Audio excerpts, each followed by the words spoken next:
Hello, the Yugoslavian city of Varaždin holds the 10th European Junior Athletics Championships. Over the next 4 days, here on Eurosport, we plan to bring you some of the up-and-coming athletes of the future, competing side by side for European honours. Sitting alongside me, Roger Black, former European Junior Champion. Roger, it's a smashing occasion here, isn't it? Oh yeah, Gary, the European Junior Championships is one of the best events for all juniors, and I'm sure everyone's looking forward to it. Let's have a look at the first event. We'll see the men's 100 metres semi-final. Leif Johnson goes in lane 1, Tomic in lane 2 of Yugoslavia, Jason Livingston of Great Britain in lane 3, Kuchmornov of the Soviet Union lane 4. In lane 5, Zlatušky holds the 6th fastest time this year in Europe. Lane 6, Gundek of France. Lane 7, Marco Rasso of Italy. Lane 8, Alexander Rehm. Always exciting, the 100 metres, a chance for some of the young athletes here to go through their paces very early on in this meet. Jason Livingston, we're just seeing going out of your picture now, 18 years old, 3A's indoor champion at 60 metres. They're away first time, and a fast start by Zlatušky and also Livingston as well. Livingston has a lead just outside him. Zlatušky of Poland. Livingston could be overtaken. In fact, it's going to be Zlatušky of Poland who's going to take it. Second, Jason Livingston. Third, Kuchmornov of the Soviet Union. Fourth, Thierry Gunac of France. And I think Livingston thought he had that race in his pocket. Yeah, he certainly did there. For these 100-metre runners, what they're really trying to do is to psych out each other now, because the semi-finals is the first 4 through to the final, and they really want to show their dominance here. So Livingston wanted to get out quickly and wanted to hold himself. Livingston in lane 3 in the white vest. Yeah, he tends to struggle over the last 50, and here you see the two guys outside him coming through, looking strong. The Polish guy looks in particularly good and very calm coming towards the line. He's easing off now, so he should be in good shape for the final. Yes, just easing off as he goes to the line. The Russian edged out into 3rd place, but as Roger was saying, first 4 go through. So, time to think and reflect for the Pole, who won the 100 metres semi-final heat 1. Second was Livingston, third Kuchmornov. We're going to see next the men's 100 metres semi-final, heat 2.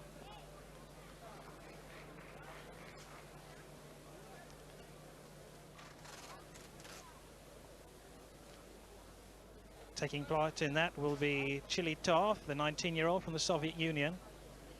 Let's just take a check on those men's 100 metres semi-final result.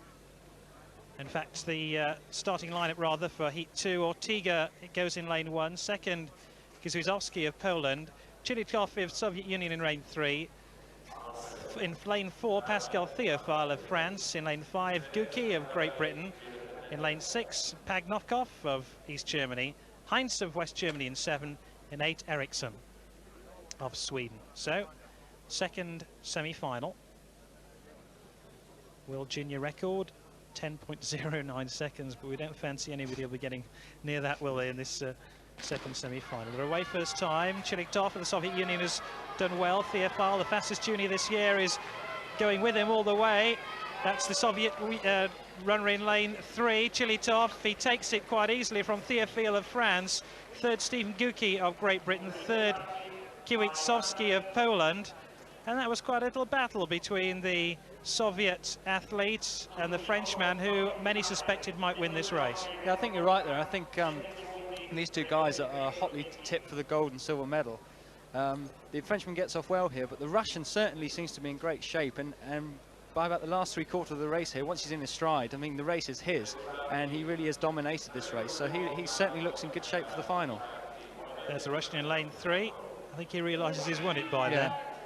The English guy in 3rd place is a very raw talent who actually doesn't train at all, so this will be great experience for him.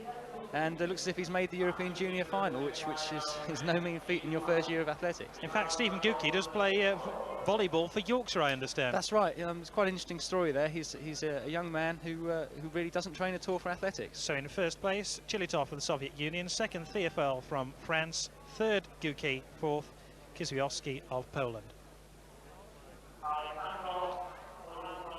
Going to have a look at the men's distance now. Here's Mensch from Czechoslovakia.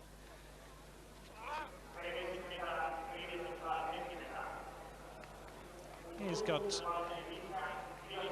over 50 metres with that throw, just less in fact little bit disappointed, I think. Doesn't look too happy, does he? No, these field events are likely to be dominated by the Eastern Bloc countries, as per usual in Europe. And I think this event's going to be, anyone who can get over 60 metres is going to be right up there for a medal. We'll be keeping an eye on the men's discus. Takes over the leading position, although he wasn't too happy with that throw. I don't think he thinks he'd probably do better. Sorry? Well, they're great technicians, these throwers. They spend hours and hours working on their technique, and if you can get the perfect throw out, then you know, that's what it's all about. It's not about raw strength, it's about technique to get that perfect throw. Here's Pronko. He's ranked number 4 in Europe this year with a throw of 57.48 metres. Pronko, one of the favourites to land this discus title. And that's nearly 60 metres, isn't it? No, it's just under 55 there. I think that was quite a very flat throw for Pronko, but he looks good, and as you say, he's ranked number 1 in Europe this year and is favourite for the gold medal here. He doesn't look happy either. They never do. No, some of the Eastern Bloc athletes very strong in these field events.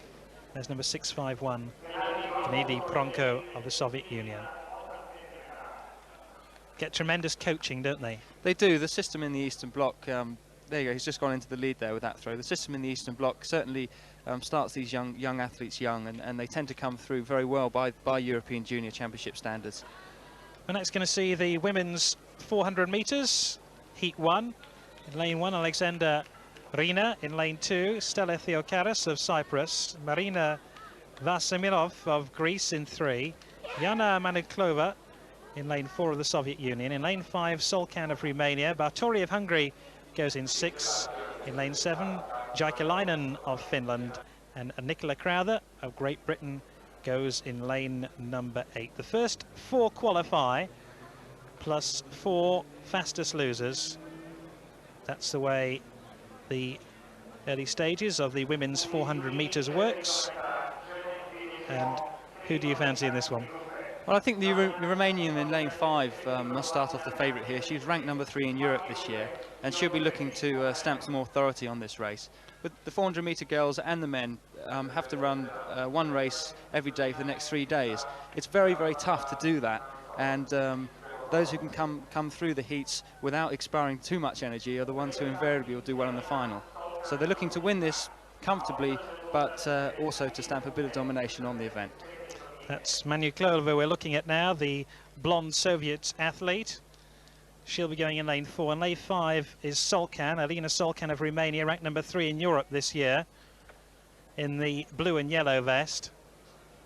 Outside her, Naomi Batori of Hungary, wearing 306. Satu Jaikilainen of Finland, who goes in lane 7, just warming up in the blue running vest. And on the outside, I'm sure we'll have a quick look at her, Nicola Crowther, there she is, of Great Britain in lane 8, wearing 790. So the first of the women's 400 metres heats. They'll all be aiming to get in the first 4 to book their place, or to be certain of their place rather, in the finals. They're away first time. Manuklova of the Soviet Union in lane 4 has got away very smartly indeed. Also Alina Solkan of Romania doing well too. There's the Russian, Manuklova. These girls are both running very relaxed within themselves. I think the Russians maybe gone off a little bit too quickly there, and the Romanian's probably going to take it round this final bend, as she's beginning to do so. Yes, she's looking very controlled. Solkan in lane 5 looks very relaxed as she comes in to the final bend, the only bend rather. These first rounds tend to really weed out the top runners from the sort of has runs, as they would say. And this Romanian certainly seems to be in control. Solkan, Manuklova of the Soviet Union in second place. Good run coming in from Bartori, and Jaikilainen, who probably got second place right on the line. The Finn, she did very well, but Solkan will win it, and she is secure that she's now through. She's looking very relaxed there. She's really just switched off the power here. Now it's probably looking forward to the semi-final tomorrow. In fact, Jääskeläinen in the blue running vest, nearest the foot of your picture, she stormed through just in the last 10-15 metres. Yeah, that's one of the great things about the 400 metres. You get so many different types of runners. I mean, she seems to be one of these runners who's a lot stronger over the last 100 metres, and that was certainly showing there, and she came through to take second place. Let's hope she hasn't run too quickly and isn't too tired for the semi-finals tomorrow. Well, she shouldn't be. Let's have a check on that result. Solkan first then. Second, Manoj Klover of the Soviet Union. Or rather, in second place, Jääskeläinen of Finland. Third was Bartori of Hungary. Fourth, Manoj Klover of the Soviet Union. Here's the men's discus again. We'll be keeping a check on that. That's almost a no-throw, isn't it, over there? It certainly is a no-throw. It nearly ended up on the track there. So hopefully there weren't any runners warming up. We're going to see heat 2 now of the women's 400 metres. Going in lane 2, Tomasova. In lane 3, Volik of East Germany. In lane 4, Silvia Reiger of West Germany. Christine Marty of Switzerland goes in lane 5. Julia Marino of Spain in 6. Paulette McLean of Great Britain, 19 years old, goes in lane 7. Yolanda Reyes of Spain goes in lane 8. There's Tomasova in lane 2, weighing 120.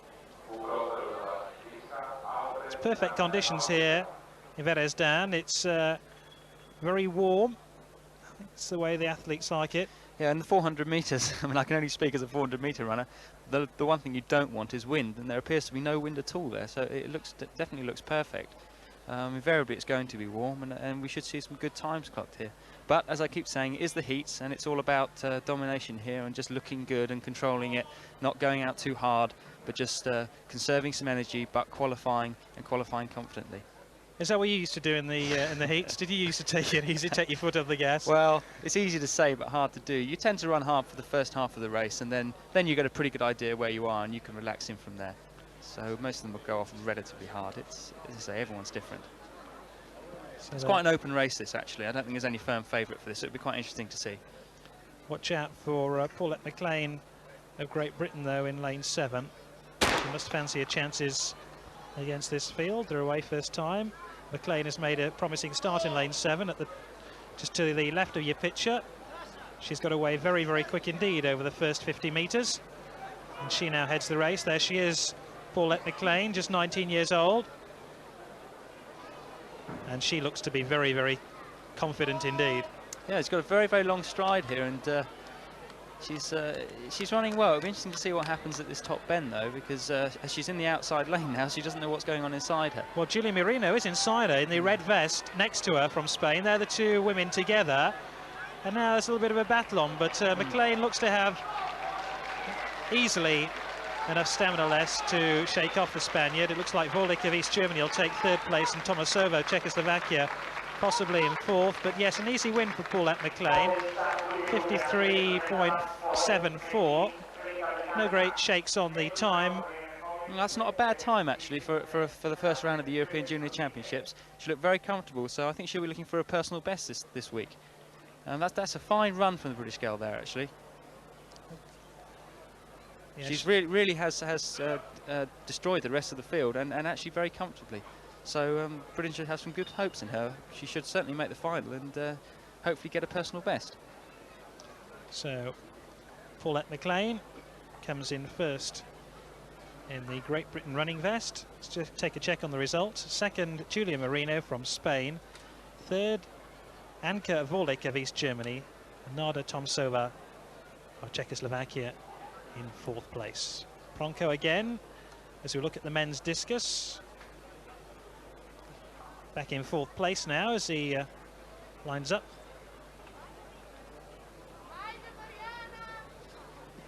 Oh, that's a big throw. I think they'll probably hold him fourth place still, though. I think he's still looking looking for that one big throw. That I think his trajectory seems to be relatively low. We'll get a picture of his face and see if he's happy with that one. He wasn't happy with the last one, so it'll be interesting to see. Such great strength in their muscles, these discus throwers, haven't they? Such great upper body strength. Yeah, but they're not just strength boys, they're actually very good athletes as well, and a lot of them can actually take most 100-metre runners over about 30 or 40 metres. You'd be surprised. 50. Sorry. No, that's a great throw, and taking him into second place, but I still feel he's looking for that big one. Well, maybe he's warming up for a little bit later on in the competition. Well, I'm not sure he looks exactly happy, Roger. Well, they never do, these throws. They're so psyched up, and you very rarely see them smile until the competition's over, and they've won, of course. We'll have to wait and see if that's going to be the case. Biggest ever competition, number of entries rather, for this European Junior Championships, as we see Schwartz now of East Germany, ranked number 3 in Europe this year with a throw of 58.12 metres. Sven Schwartz.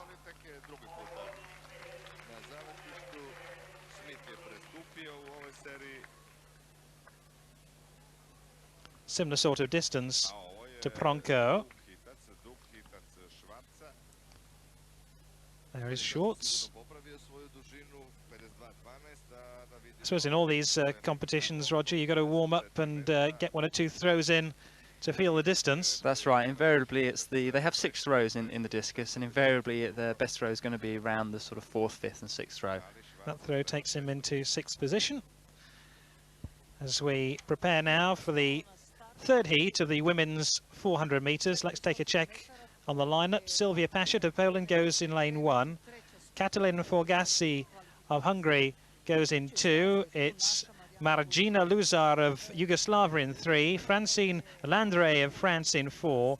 Alina Luminita Koch of Romania in 5. And the favourite Victoria Milosrdova of the Soviet Union in lane 6. Remember, first 4 qualify, plus the 4 fastest losers. And with just 6 athletes in this race, there's Landre of France wearing 180. And there's Koch of Romania in the blue running vest. And one of the favourites, not only for this heat, but also the final, Milosrdova. And Milosrdova, as I was saying, is confidently away. She's opened up a lead again inside the first 40-50 metres, and now holds this field in the palm of her hand. She certainly does. However, saying that, she is in the outside lane, and one of the disadvantages of being in the outside lane is you can't see anyone else outside you. So you actually have to run your own race, which is not an advantage in the heats, because, you know, unless your confidence is supremely high, you tend to go off a little bit too quickly than needed. And I think she's out of our picture here, so I think she's probably gone off a little bit too quick for what she's needed to do. In the navy running vest, it's Luzar of Yugoslavia. Will get a lot of local support. She almost seems in second place at the moment, although she seems to be tiring a little bit. Milosrdova will win it, although the battle is on for 2nd and 3rd places. It's the French runner Francine Landre who's coming strongly through. And she takes 2nd place, 3rd Forgassi and 3rd Luzar. So it's an easy win for Milosrdova. And she hardly looks bushed at all, does she? No, she's very, very confident here. She's won the race really by 300 metres, and now it's just a case of relaxing to the line and thinking about tomorrow's semi-final. She looks in control, and I think she's got to be one of the favourites for the gold medal. Good run by the French girl to take 2nd place in that heat. As she comes through, there is Milosrdova. Let's just check on the result. Milosrdova gets 1st place, 2nd Landre, 3rd Forgassi, Luzar gets 4th place. And we'll be back with more athletics from Yugoslavia after this very short break.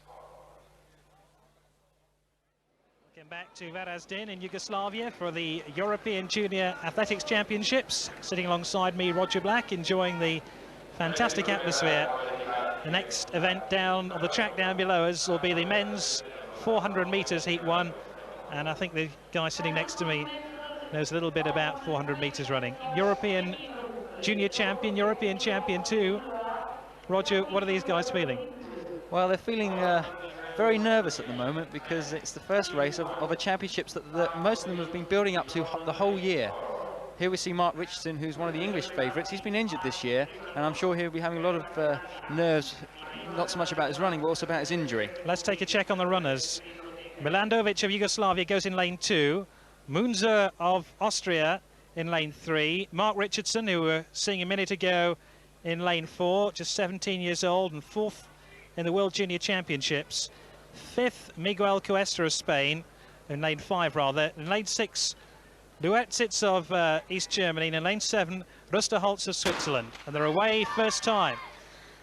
Lusteritz has gone away very sharply in lane 6 in the white vest. So too has Cuesta of Spain in the red vest inside him.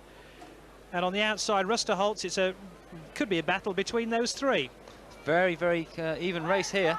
We've got the camera on Mark Richardson at the moment, who's running very fluidly, but the two guys inside him are coming up to him. I wish we could see how the three on the outside are doing. Richardson doesn't look right for one. No, he doesn't look well. He looks to be struggling, and maybe the lack of training and the hamstring injury certainly is causing a few problems. Yeah, he shouldn't be there. He should be at the front, and he's way down, so that's very sad for him. Cuesta, Luetzitz and Rustenholm, it's between those three. Luetzitz gets, I think, yes, a final edge to take first place. Cuesta of Spain gets second. Third, Munzer, I think, on the far side, the Austrian, and Rusterholz will get fourth. But what happened to Mark Richardson? Well, I think we can honestly believe that is really down to the fact that I think Mark hasn't been training for the last 6 weeks, and if you're not able to do that, then you can't come to a championships in the quality of the European Junior Championships and perform well, and he's obviously well out of shape, and hopefully he's not injured. But this East German looks good, and the Spanish in second place is certainly running relaxed and looking around here. 47.48. That's very respectable for the first round of the European Junior Championships. As I say, they're all running within themselves at the moment, and in the finals we should be looking for maybe some 47 seconds and maybe even some 46 seconds, leading to hopefully someone getting inside the 45 seconds in the final. Looks as if there's quite a good close standard here, and from what we saw there, it should be an even championship. Let's take a check now on Heat 2. In lane 2, Markulides of... let's just check on that result rather. First was Luteritz of East Germany, second Cuesta, third Munzer, and fourth Rusterholz. Going to check now on the discus again. Pronko of Soviet Union, guy ranked number 4 in Europe this year.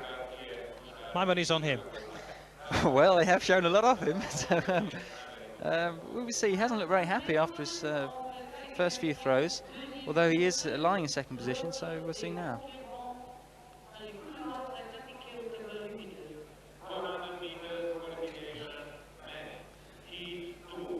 That's not too bad. Still hovering around the 53-54 metre mark there. That's Glenn Smith in picture now in the white and blue running vest of Great Britain. Yeah, for any British competitors, he's in 12th position at the moment. He'll just be gaining experience for this and looking for a personal best, as a lot of Britons will be doing, especially in the throws events. You can't beat competition, and this is a very high standard of competition for these juniors, and it'll put them in good stead for the future. Disappointing throw, but you think that's, you see it lining up alongside some of these East Germans and Soviet discus throwers. Yeah. I think with especially with I can only speak for the British throwers, but most of the British throwers tend to come through later on in their athletics career, in their mid-20s to the early 30s.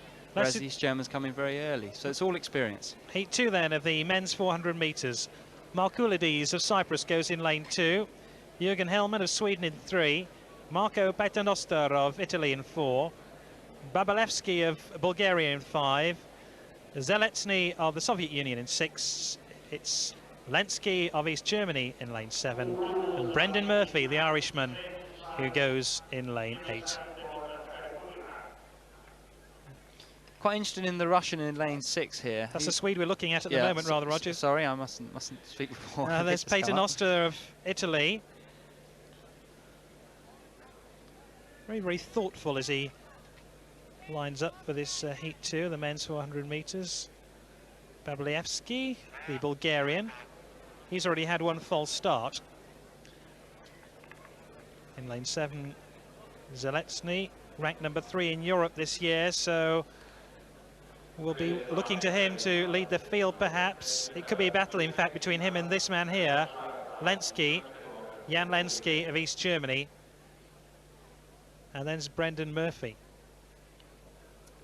of Ireland. We'll await the second attempt.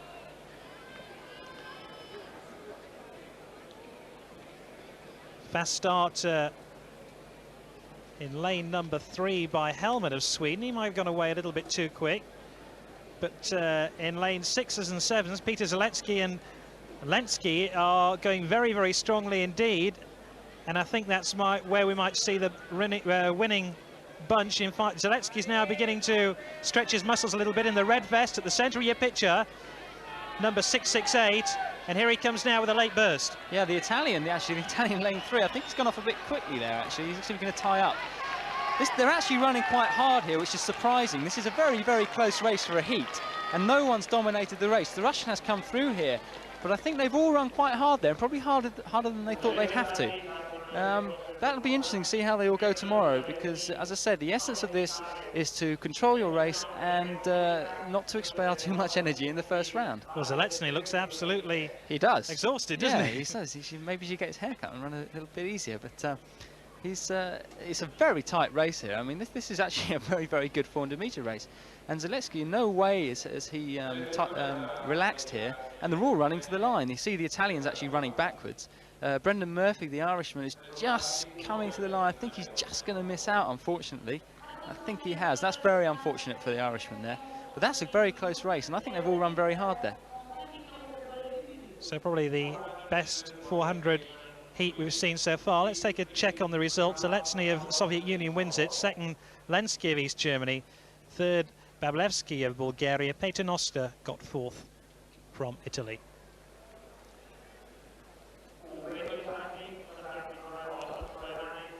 Heat 3 now of the men's 400 metres.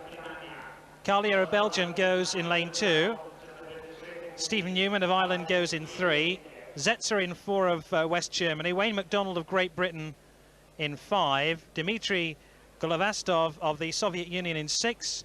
Thierry Jean-Charles of France in 7.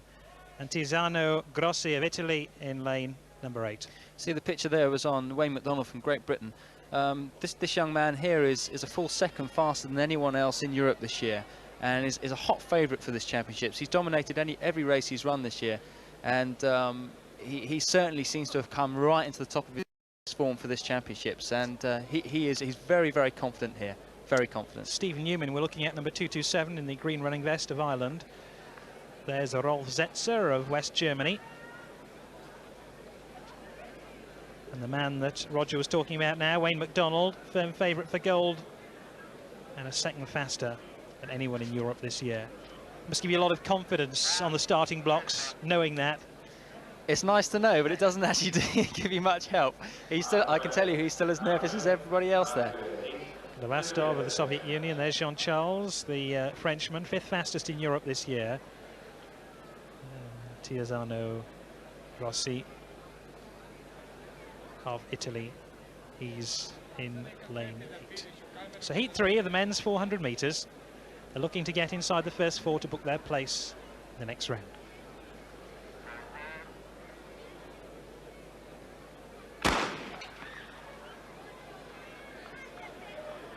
Well, it's a confident start by the man in lane 7, Jean-Charles of France. Thierry Jean-Charles, although we're looking now at Wayne MacDonald, and he looks well inside his himself, going quite nicely down the back straight. And we're still seeing Wayne MacDonald, who looks like he might have the lead at the moment. Although watch out for Jean-Charles of France in lane number 7 in the blue vest. Here he comes now. It's between the two of them, and Charles hits the final straight and hits it in front. And look at MacDonald, he's almost looking over his shoulder at Golovastov. Look at him, just checking where he is. He's over the line, he's safe, he's had a good run.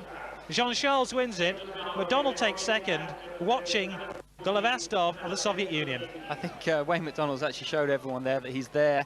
He's ready to win the European Junior Championships, and everyone else has got to watch out for him. He didn't even break a sweat in that first round. Looking round with 50 metres to go, switching off the gas, and he is certainly looking in control. Even though the Frenchman has won the heat, I can assure you that I believe that Wayne MacDonald there will probably cross the line and feel, well, that was just a training run, and let's get on with the semi-final, and let's get on with the final. He's looking very confident, very confident. So we can see the quality of the field here in Yugoslavia. There's some exciting athletics to come over the next few days as we watch Jean-Charles cross the line. There he is, looking nice and relaxed after his win, taking those running shoes off that have served him well. Let's check on the result. First Jean-Charles, second Wayne MacDonald, third Galastovos of the Soviet Union, fourth Grossi of Italy. So we'll bet with more athletics from Yugoslavia in a moment. Welcome back to Varaždin for the European Junior Athletics Championships. We're going to see now the men's 1500 meters, heat 1.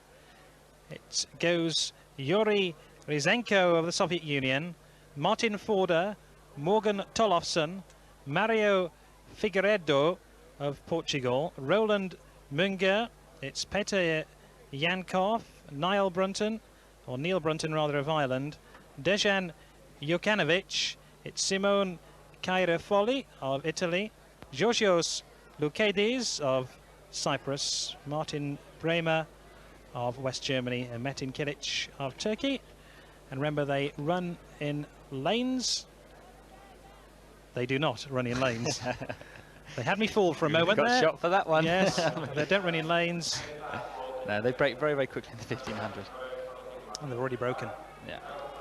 Roland Munger of Sweden's taken an early lead. He fancies running this one from the front. But right at the back at the moment is the Swede Tollefson. There's Munger of Sweden. It's very, very much a tactical race, isn't it, Roger, the 1500 metres? It is a very tactical race, especially in the heats, because nobody wants to go out and run a hard race because they want to be in peak shape for the final. But, you know, distances like the 1500 metres can be run two ways. You have some people who are strength runners who will go out and take the pace, or you have the sprinters, the kickers, who will like to sit on a slow pace and then kick round the last lap. So really the heats will favour the kickers, because invariably the heats are going to be quite slow. It'd be interesting to see if there are any men who are going to want to take the pace up soon. It seems to be a very slow pace here. Roland Munger of Switzerland, rather, in the lead at the moment, tucked in behind him in a perfect place, really. Kilic of Turkey. And it's nice and gentle, although watch the athlete in fourth place in the green vest at the moment, Neil Brunton from Ireland, and he's coming up on the outside now, just trying to keep in contention with the leaders. Remember, 3 3/4 laps in the 1500 metres. You're really just taking it very easily now. I think someone will probably look to take the pace up soon. The person on the inside left is just looking to control the pace, running well inside himself. But I think they're all bunching up a bit now, and someone looks as if they're going to try and pick the pace up very soon. Second from the left of your picture is Martin Bremner from West Germany in the white and red vest, just behind Brunton of Ireland, and he's handily placed too. He's lying, in 5th place at the moment. But it's any one of those 4 or 5 at the moment, but at this stage anybody could surge from the back, and there's the old jostle for position. And it's still Roland Munger from Sweden, second fastest this year in Europe. We get a look from trackside. They're beginning to pick the pace up now, Gary. Yeah, Neil Brunton is going to take it over for Ireland. In fact, it's Brunton and Munger side by side over on the far side. Brunton just edges ahead.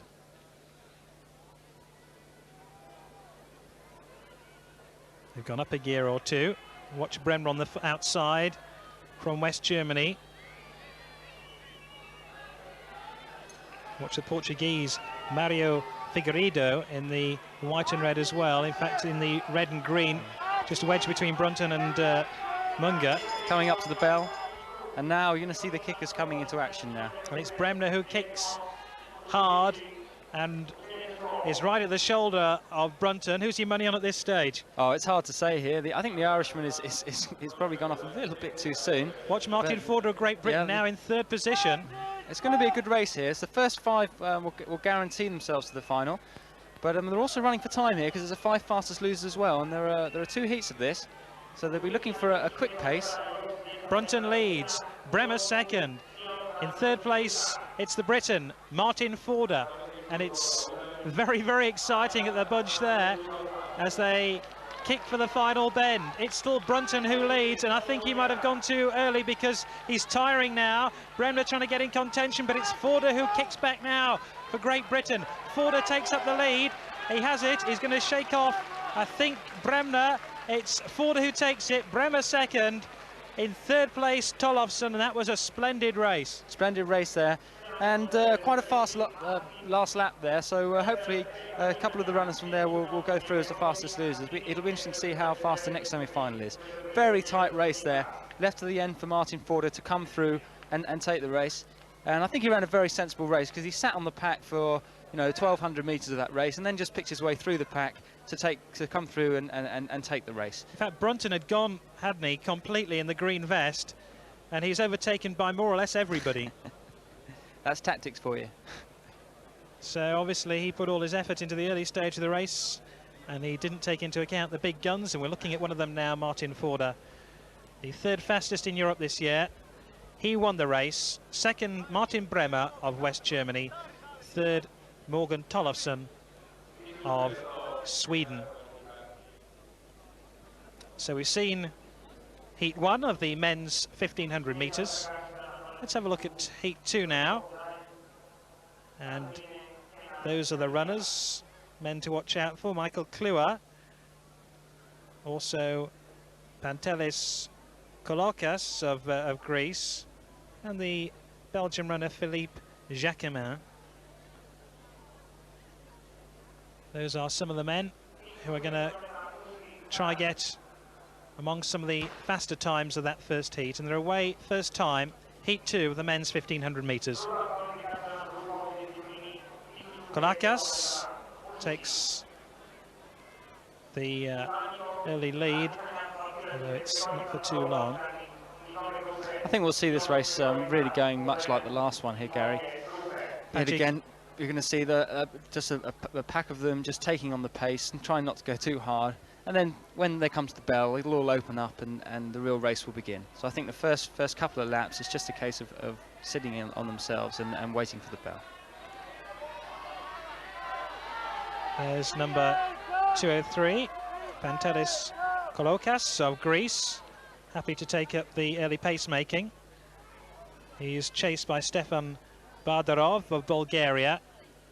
Those two 1 and 2 at the moment. Although there's plenty of talent in that field. 3 3/4 laps, remember. Tactical race. Seems to be a bit quicker than the first race, over the first lap. They're taking it out a bit quicker than the previous race. But still anyone's race, is so hard to say.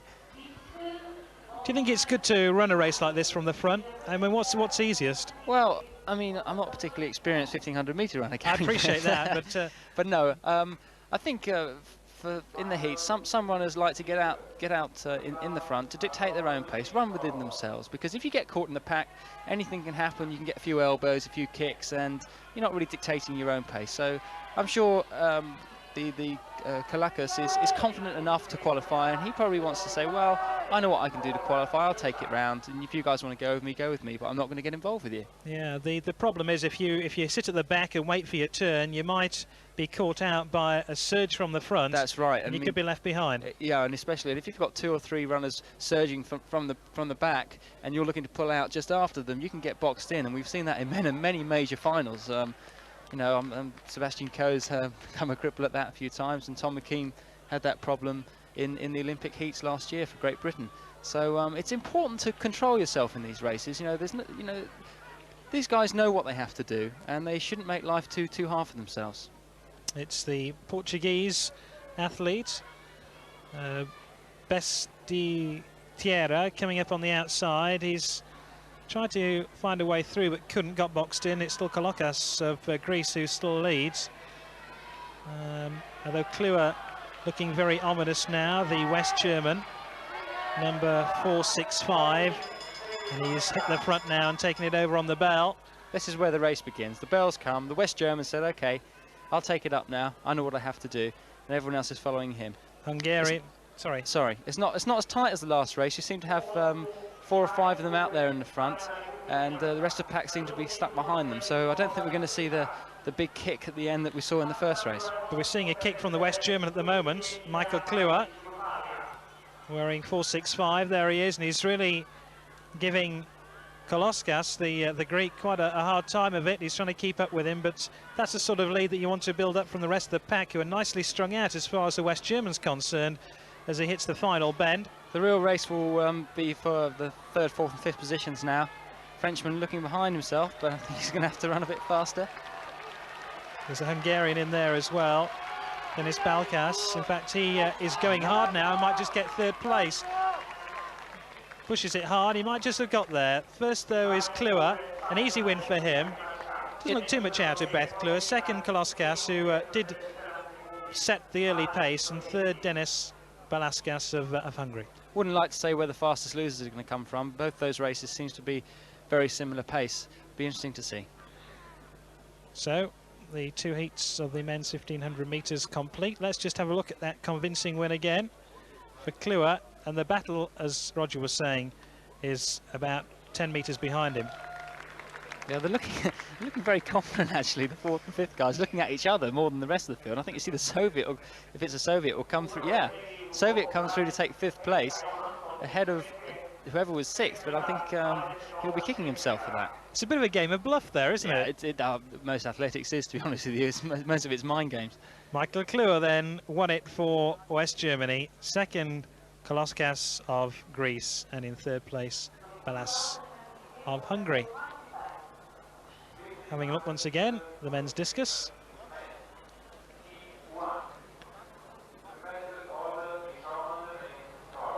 No exceptional throws so far today, is there? I think most throws we've seen have been around just below the 55-metre mark. So it looks as if it's a very tight competition. East German again there. Doesn't look happy for a change. Sven Schwartz. Not too happy with life at the moment, but we're going to take a short break from the athletics here in Yugoslavia. We'll be back in a moment with the finals of the men's and women's 100 metres. I hope you can join us after this very short break. Welcome back to the European Junior Athletics Championships. And we're going to see now the final of the women's 100 metres. Kathy Merry goes in lane 1. In lane 2, Schoenberger. It's a very, very competitive field. Zoya goes 2. Zoya Dare. Vigati 2. And one of these women are going to be celebrating gold in a few moments' time. I think the favourite for the race is the French girl, Sidib. But an interesting point about Catherine Merry, the English girl in lane 1. She's only 14. 14, and she's made the final of the European Junior Championships. That's quite an achievement and a great potential. By my reckoning, she's got a few more Junior Athletics Championships to go. I think the calculation would say she's got 2 more, so she'll definitely benefit from this experience, I can tell you. So the final of the women's 100 metres. It's going to be very, very competitive race indeed. And they're away first time.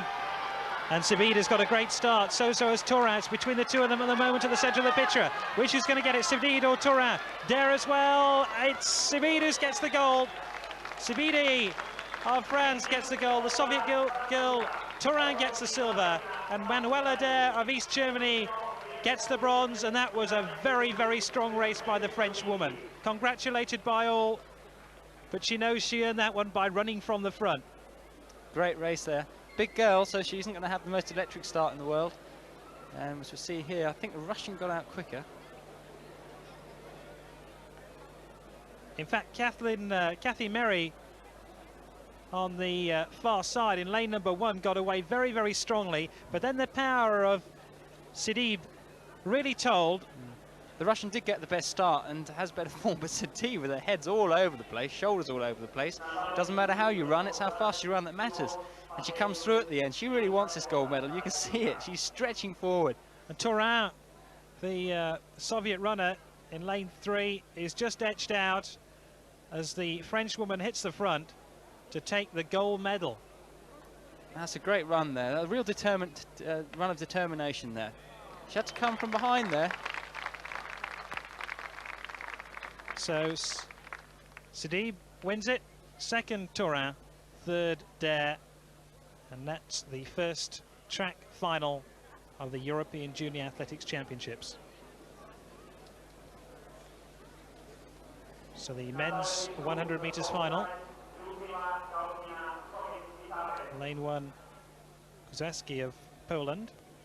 In lane number 2, Guek. In lane 3 is Kuchmardov of the Soviet Union. In lane 4, Zaluski. Lane 5, Livingston. Lane 6 will be Kilchikov, the Soviet runner. In lane 7, Theophili, the Frenchman. And in lane 8, Stephen Guki. Guki, the man who does no training. Raw talent. 4th in the 1988 English Schools Championships. But he's going against Theophile, the fastest junior this year, the Frenchman.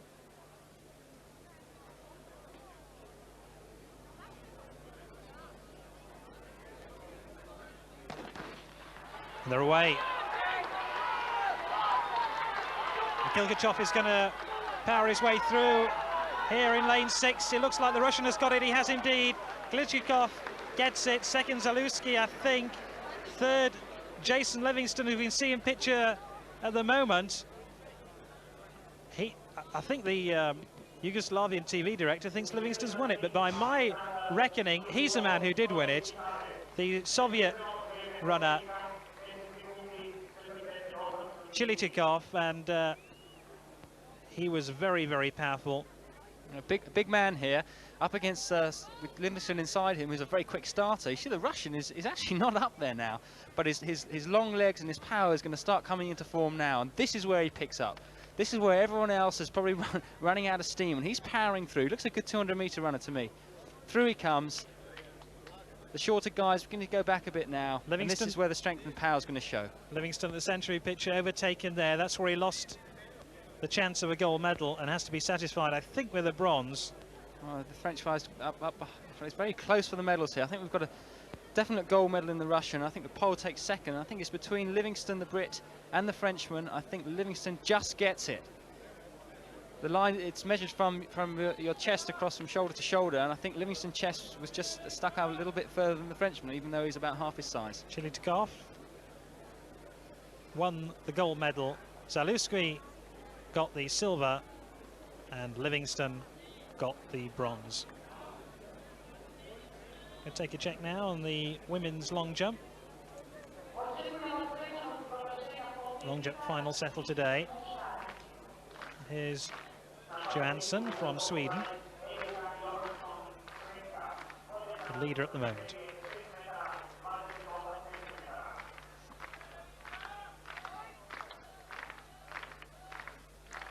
Junior Swedish champion.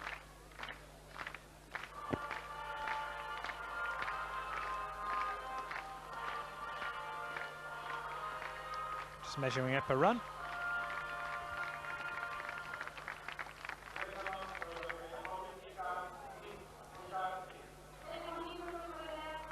Somewhere just short of 7 meters.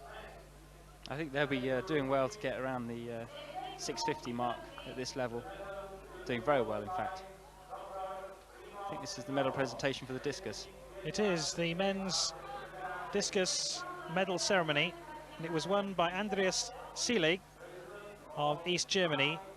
John Opera of Romania was second, and Gennady Bronco, who we saw through a couple of times from the Soviet Union, will take the bronze medal. Hopefully he'll smile when he gets his medal, Gary. What do you think? Well, we hope so. They tend to once the competition's over, I can assure you. And here's the Yugoslav Athletics president, Borusic Božičević, who will make the presentation. And who's to say that we're going to see one or two of these guys in the Olympic Games in years to come? Oh, I think you can certainly put money on that. So congratulations to Selig. He's got the gold medal. Final His winning throw, 59.10. He was well clear of the man in second place, Jona Pera from Romania. He was very close to the man in third place, Gennady Kronko from the Soviet Union. It's always a fitting event for such an important competition in the field events, that they give it this time and dedication and make some of these junior athletes feel so important. It's very important, especially in the field events. They don't get enough coverage and they don't get enough time. And I think it's important that every competitor, no matter what the event, gets their just award. And that more or less wraps up our coverage of the European Junior Athletics Championships from here in Yugoslavia. Join us tomorrow for more top athletics action. Till tomorrow, from Roger myself, very goodbye. Welcome to 2 hours of top athletics action here on Eurosport. In the first hour, we're coming to you from the Sloboda Stadium in Yugoslavia for the European Junior Athletics Championships. In the second hour, we bring you action from the IAAF Mobile Grand Prix, the Ivo van Dam Memorial Meet from the Heysel Stadium in Brussels. We start here in Yugoslavia, day 2 of the European Junior Athletics Championships. Today we'll see 13 track events, including 3 finals, the women's 100 metres hurdles, the men's 110 metres hurdles, and the men's 1500 metres final. Sitting alongside me, Roger Black, former European Junior Champion. The first race we're going to see, the women's 100 metres hurdles, semi-final, heat 1. Kerry Maddox goes in lane 2.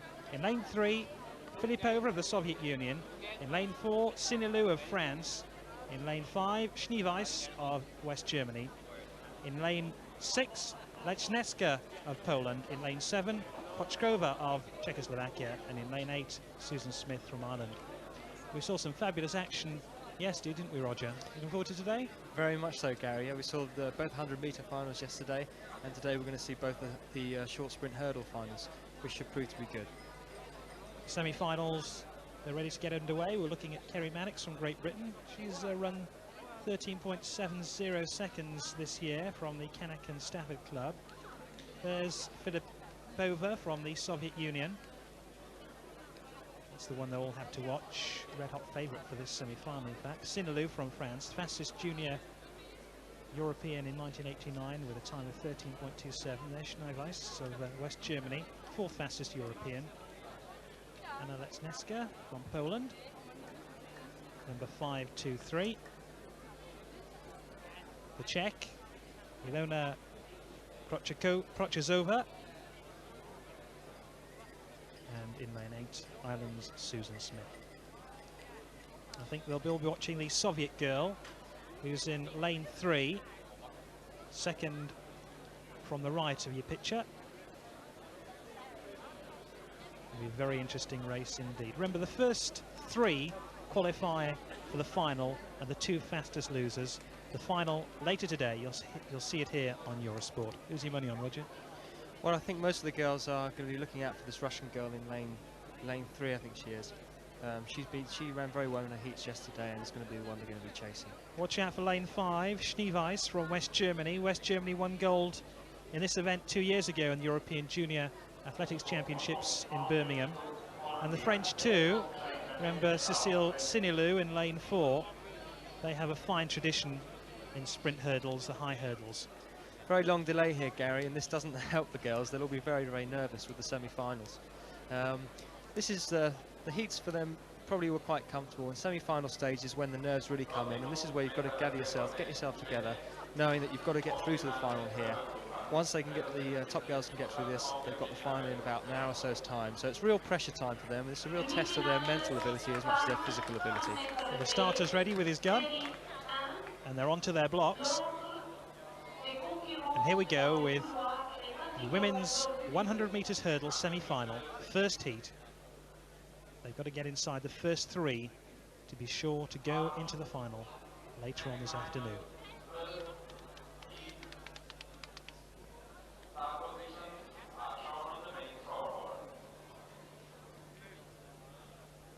Filipova in red, Sinilou in blue. Could be between those two. Indeed, a very fast start by Filipova of the Soviet Union, so too Schneeweiss of West Germany. And there is Filipova striding away lane 2 in the red vest. Coming inside hard now is Schneeweiss. It's between those two. And also Lechneska of Poland And Filipova of the Soviet Union wins it there, number 610. Second, Amonia Schneiweiss of West Germany.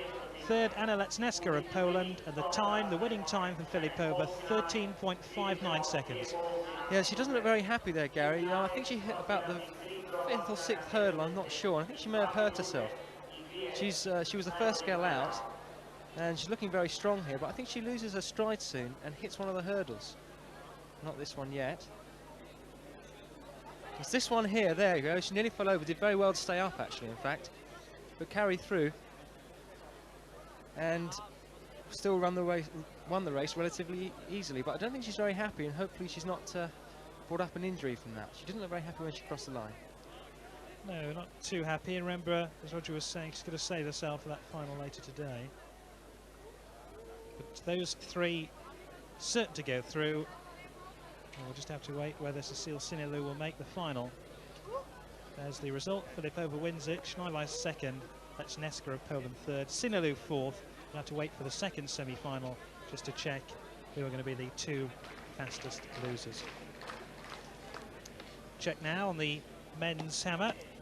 Gusmasov, the number one in Europe this year. He's already thrown 75.50 this year to make him the leading European, and he's hot favourite to win this event.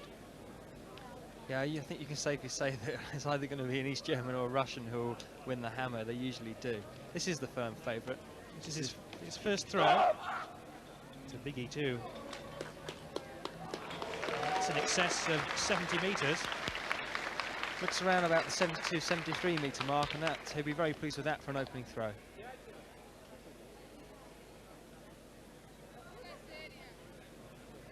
Shake of the head. It's his first throw. He's got 6.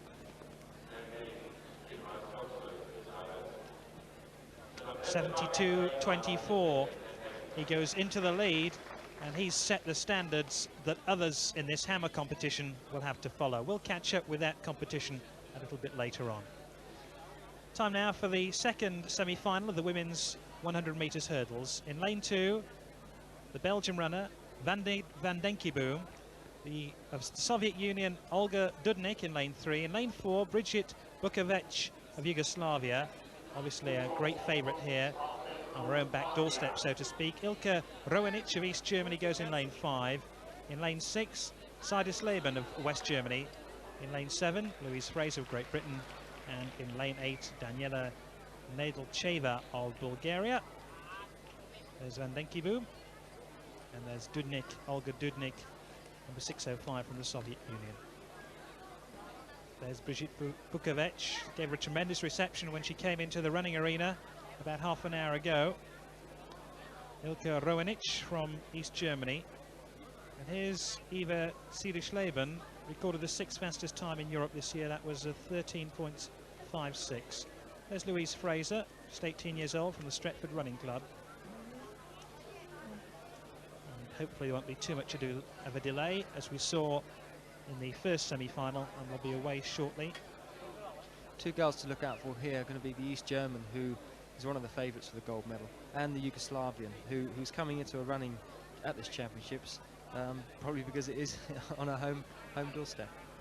Yugoslavian, Bukovic in the navy costume, running vest, there she is, and the Yugoslavian TV director picks her out.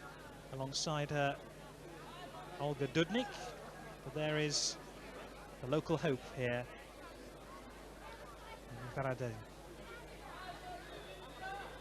So, the women's 100 metres hurdle semi-final, heat 2. They're away first time. It's a strong start by Rowenic of East Germany, so too Bukovic, the Yugoslavian. She's keeping pace, but here is Rowenic in the blue vest. She's going to win it, and it looks like it's going to be second for Bukovic of Yugoslavia, and third Sidis Leben of West Germany. Those three will go through.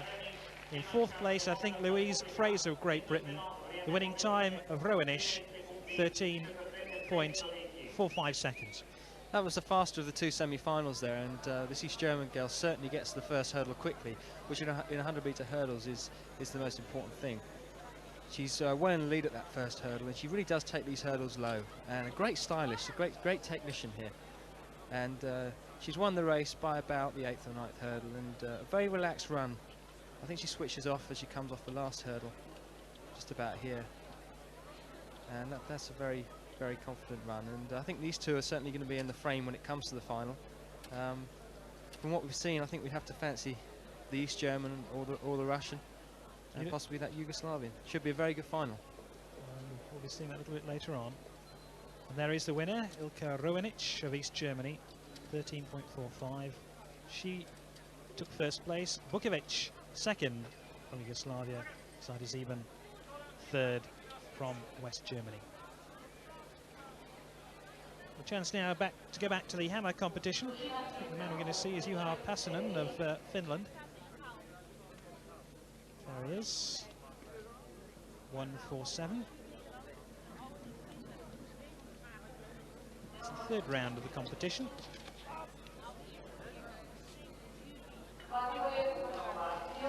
Nowhere near trouble the leading throw. Just over 72 metres set by Kuznetsov, and we'll see him next in the hammer net. There he is, number 626. What a big lad he is. Yeah, I think you can eat 3 shredded wheat this one, but they can eat 6. Amazing to think that these competitors are under 20. Some of them look old enough to really be competing at the top international level. Remember, for the junior athletics, you have to be under 20. Interesting shoes he has on there. I've never seen a pair like that before. And if you had to queue a while in those in the Soviet Union to pick those up. Here he goes with his third throw.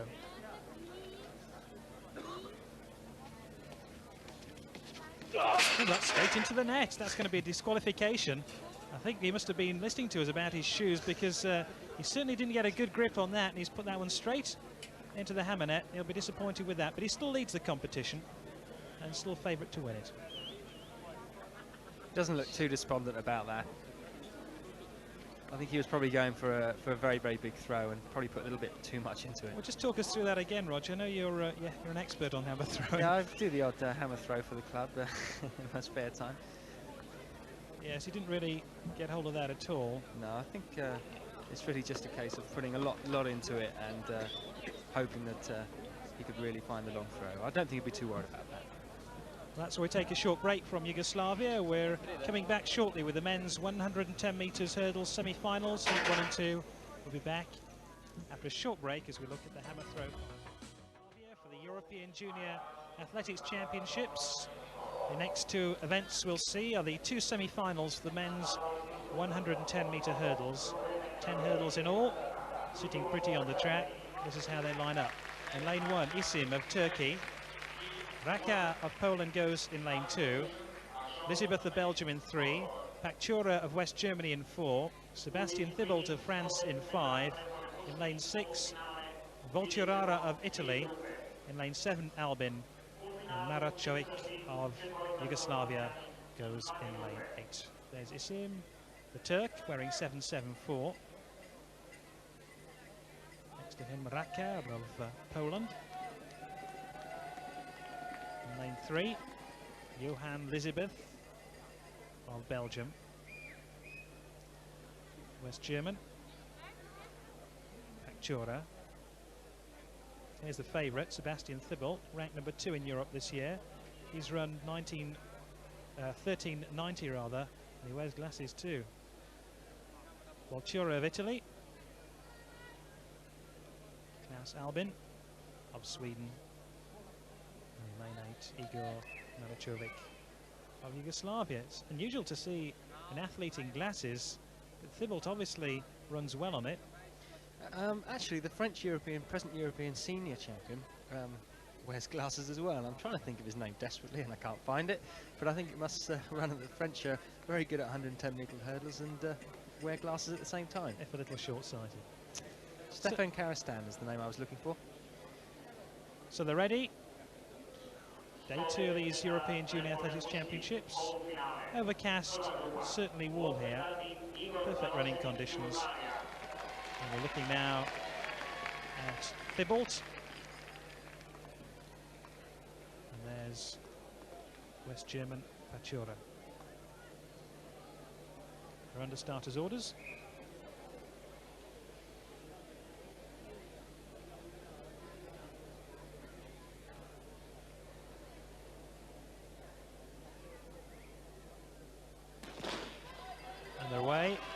Thibault has got a good start. And he's coming stronger and stronger and stronger all the time. Vultura as well as Etilic between those two. Thibault in the lead. Vultura at the moment second place. Thibault will win it. Vultura of Italy second, and third Patura of West Germany. I think Isim of Turkey will get fourth place. And the winning time of Thibault, 14.21. Enough to take him into the final later today. A very confident run there by the Frenchman. Gets to the first hurdle first. And from then on, really, it's plain sailing for him. I think he feels he is the class performer in this field. Do you think it's a weaker heat because there are no Soviets or East Germans taking part in this semi-final? It probably is the weaker heat, not just for that reason, but as you can see, he's clearly the class performer in the field. Won the race by here. He's knocked over a few hurdles. I think his technique needs a little bit of work on it, but doesn't really slow you down that much, by the way, hitting the hurdles. And as you see, he comes off the last hurdle here, switches the power off, looks to his right, the Italian looks to his left. They're looking forward to the final, putting the brakes on. And now it's back to the changing room and to get ready for the final later on. How difficult is it running a semi-final and a final all in one day for chap like Thibault? Well, it's not really that difficult for the short sprinters, and they actually prefer to put races near to each other. Vultura second then, Patura, as we said, in third place of West Germany.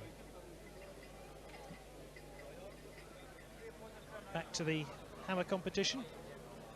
We're looking once again at the Finn, Juha Pasonen. Hasn't set the championships alight so far with his hammer throwing. There he goes again. This is his fourth throw. Again, disappointing throw. He's not going to worry the leaders with that. The man we're going to see next is worrying the rest of the field. Sergei Kamasov has recorded the best time in Europe this year and leads the competition. The European and the World Junior record is 78 metres and 14 centimetres, and I think Kamasov probably feels that he can certainly get over his PB and maybe push that. That's probably why he went for such a big throw in the last round. Kamasov again. Disqualified with his third round throw, which ended up in the net. There he goes again. That's a big one. That's an enormous throw. I think that's over 72 metres. Yeah, I think that's probably his best throw of the competition. Looks around the 73 metre mark. He's a bit happier with that.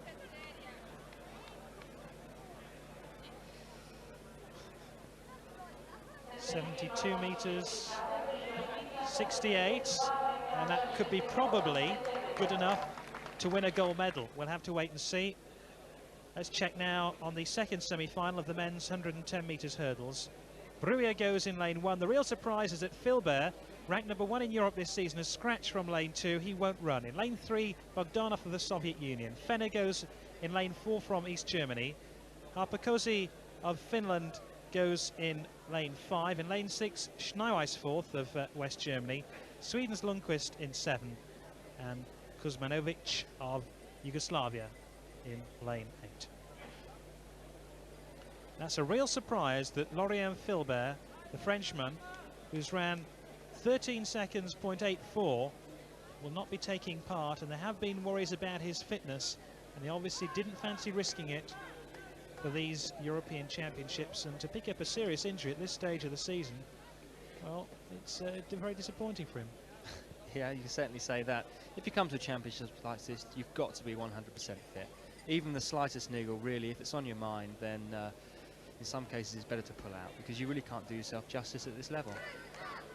But it means a lot to win a medal at these European Championships. You won yourself here, didn't you? This is the real stepping stone. This is the last major championship for the juniors before they become fully fledged seniors. And this is one of the first championships that you go to where you really learn the procedure of the championships. The heats, you get put into pens before you come out. There's a lot of waiting, a lot of pressure.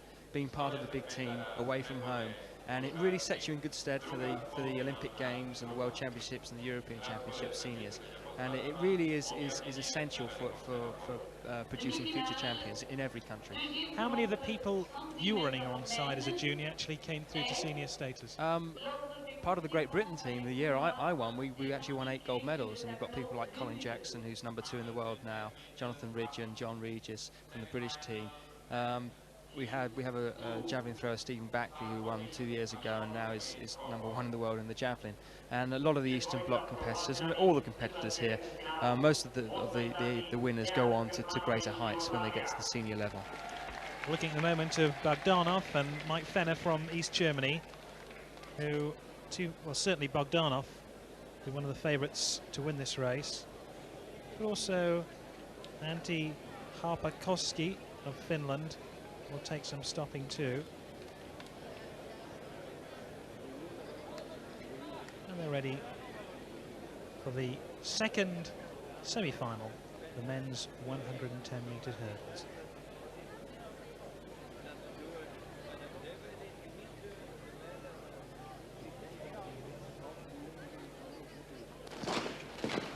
False start, and I think it was Mike Fenner of East Germany in lane 4. Yeah, it was. You can see the official going to the lane 4 marker. Probably see a red flag go up there. Yeah, it definitely was the East German. He's got one more chance. Next time he'll probably sit in his blocks and wait for everyone else to go. Two false starts, and you're disqualified from competition at this level. So he can't afford to make another mistake. Despite the camera looking at him, he's not the man who did false start. It was Mike Fenner in lane 4. That's Harpakoski of Finland.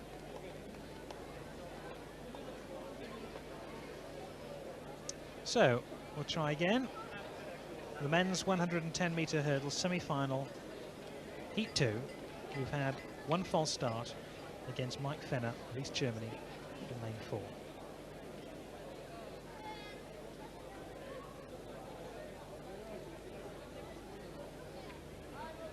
There's Bogdanov, Alexander Bogdanov from the Soviet Union. Third fastest time in Europe this year.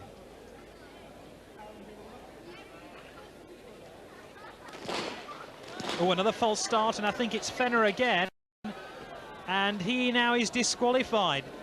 Now, that's not often you see an athlete false started twice, but that has happened to Mike Fenner, and he is out of the competition. No excuse for that, there really isn't. He should have sat there and waited. Happened to Jürgen Hinsen in the first round of the decathlon in the Olympic Games. There really is no excuse. And as you can see, oh yeah, a flying start, and he really has been very stupid there, and I don't think his team officials are going to be too happy with him. These Germans don't take too well to when an athlete does that. You're talking about the experience that you gain from a European Junior Championships. That's just a sort of naivety that you might expect to see on occasions like this. That's right. I mean, I think you can put money on the fact that he won't do that again. Probably put him in good stead at future championships, but he certainly is going to learn a lesson from that, and he's very despondent there, as you see. And he's really had a wasted trip. He's come all the way here, and he isn't very happy with himself, I think it's fair to say. Fenner thinks of what might have been. 2 false starts, and he's disqualified. There will be no medal for him from the men's 110-metre event. So we have 2 free lanes. Nobody running now in lane 2 or in lane 4. There is Bogdanov in lane 3.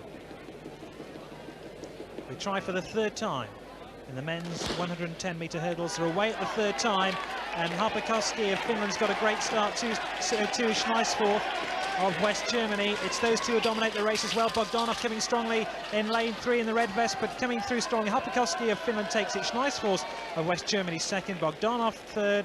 And Lundqvist, I think, in the yellow vest got 4th place. The winning time for Harpakoski, 14.41. A bit slower than the first semi-final. Well run by the Finn here. The Russian rises with him, and it's really between these two up until the middle of the race. I think we'll see later on that the Russian gives one of the hurdles a real clobbering and actually nearly falls over. And I think he got himself together. I think it's the next one, I'm not sure. No. Certainly the Soviet was coming strong in the red vest. Here he hits this hurdle here. He's all over the place here. You can see he's lost 3 or 4 metres for that mistake, but fortunately he's in the top 3, so he'll go through to the final. The Finn switched off the power then, looks very confident. Maybe someone to look forward to in the final. Let's check on that result. Harpakowski of Finland first, second Schneisforth of West Germany, third Bogdanov of the Soviet Union. Lundqvist was fourth. Quickly back to the hammer event. Kamasov again is lying in pole position in the hammer, and that enormous throw in the last round probably good enough to win him gold. Let's see if he can actually surpass that with his final throw.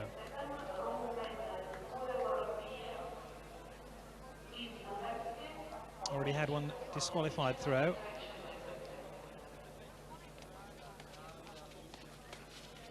When the hammer didn't leave the cage. That's not as good as his previous one. So he'll rest with his fourth throw, and that's probably good enough to win him gold medal. In fact, I think it will. So, not too many surprises. Soviet domination in the throwing events. But that one will not count whatsoever. Coming up very shortly, the women's 800 metres semi-finals. 2 of those. I hope you can join us after this very short break.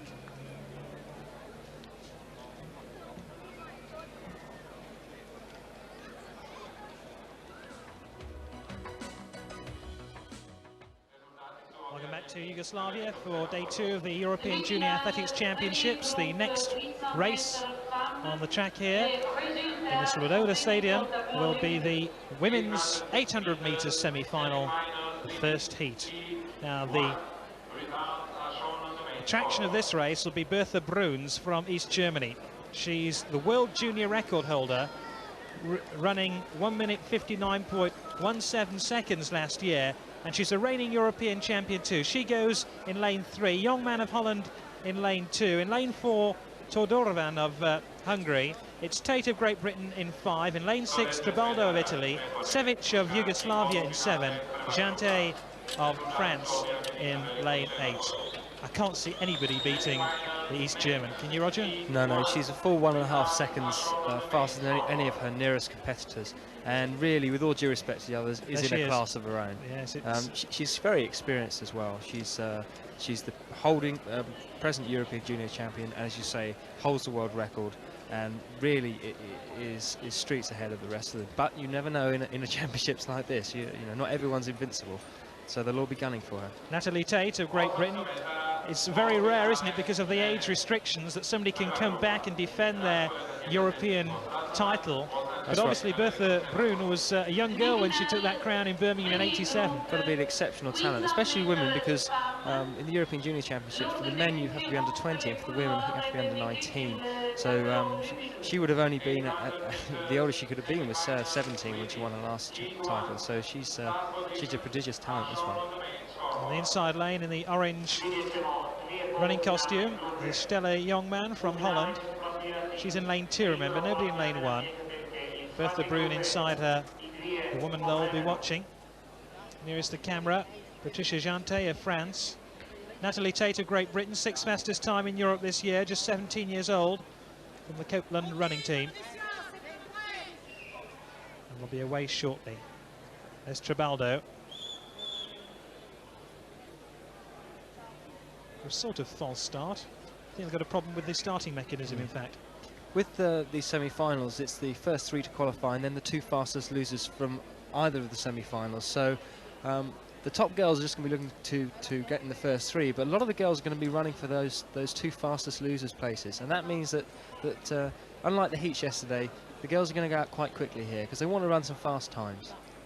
800 metres then, 2 laps of the track, and they run in their lanes until the first bend, the first 130 metres or so.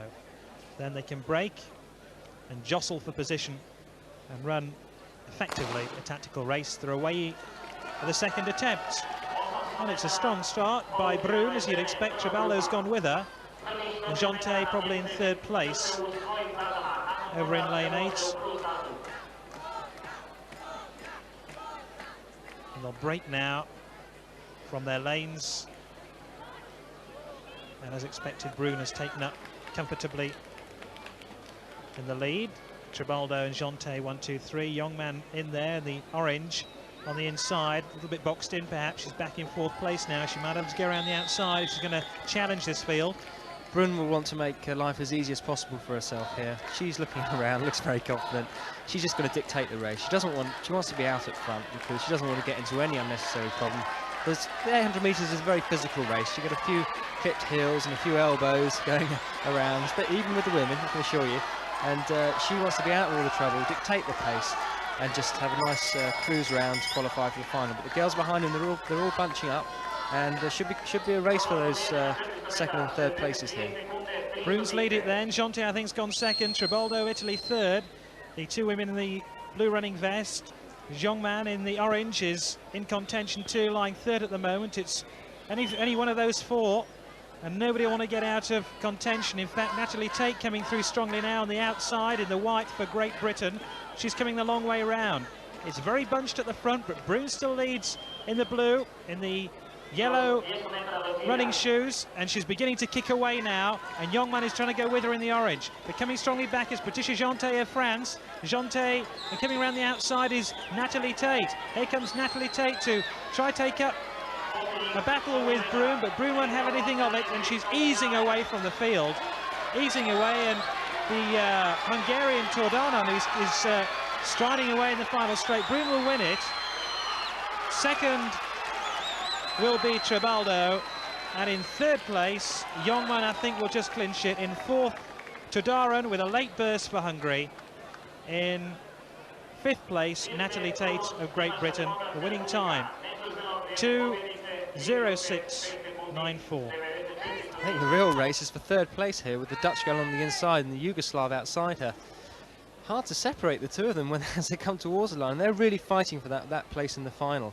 They're neck and neck here, and I think we'll see that it's the Dutch girl who just gets there, just gets her chest in front first. Although the Hungarian in that sort of competition might just find herself one of the fastest losers. So Brune is through with Youngman and Tribaldo into the final. Tordanon have to see. Brune won it, Tribaldo 2nd, Youngman in 3rd place.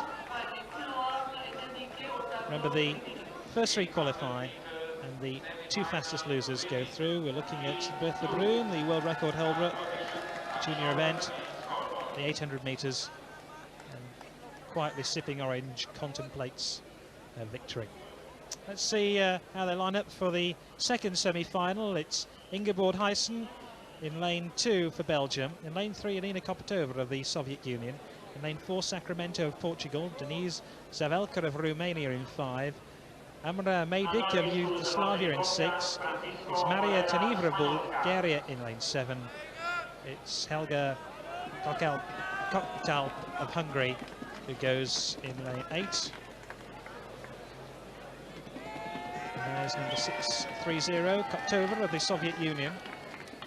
I think she stands a fair chance. Sacramento too, one of the highly respected runners of this distance. This semi-final is going to be a lot closer than the last one, probably. There's no outstanding favourite in this race, so maybe we'll see a little bit more of a race for first position. And there's the local girl, they love her, Amra Medic. Outside her, the Bulgarian Taneva, Maria Taneva, in the red running vest. And in lane 8, Kokkal of Turkey. They've seen what Brune did in that first semi-final. They know the sort of pace they're going to have to run, and I suspect they feel they have to run a little bit quicker. One of the advantages of having the second semi-final is that you can see the time in the first one, and if you want to be one of the fastest qualifiers, you need to make it a fast race. So this could be faster on paper. Medic gets away quickly in the navy. The Yugoslavian, there she is, as they still run in lanes until the first bend. Medic probably still has it. And Zavelka coming quickly up to her shoulder now, the Romanian. Those two head the race at the moment. Taneva in 3rd place. So broken now.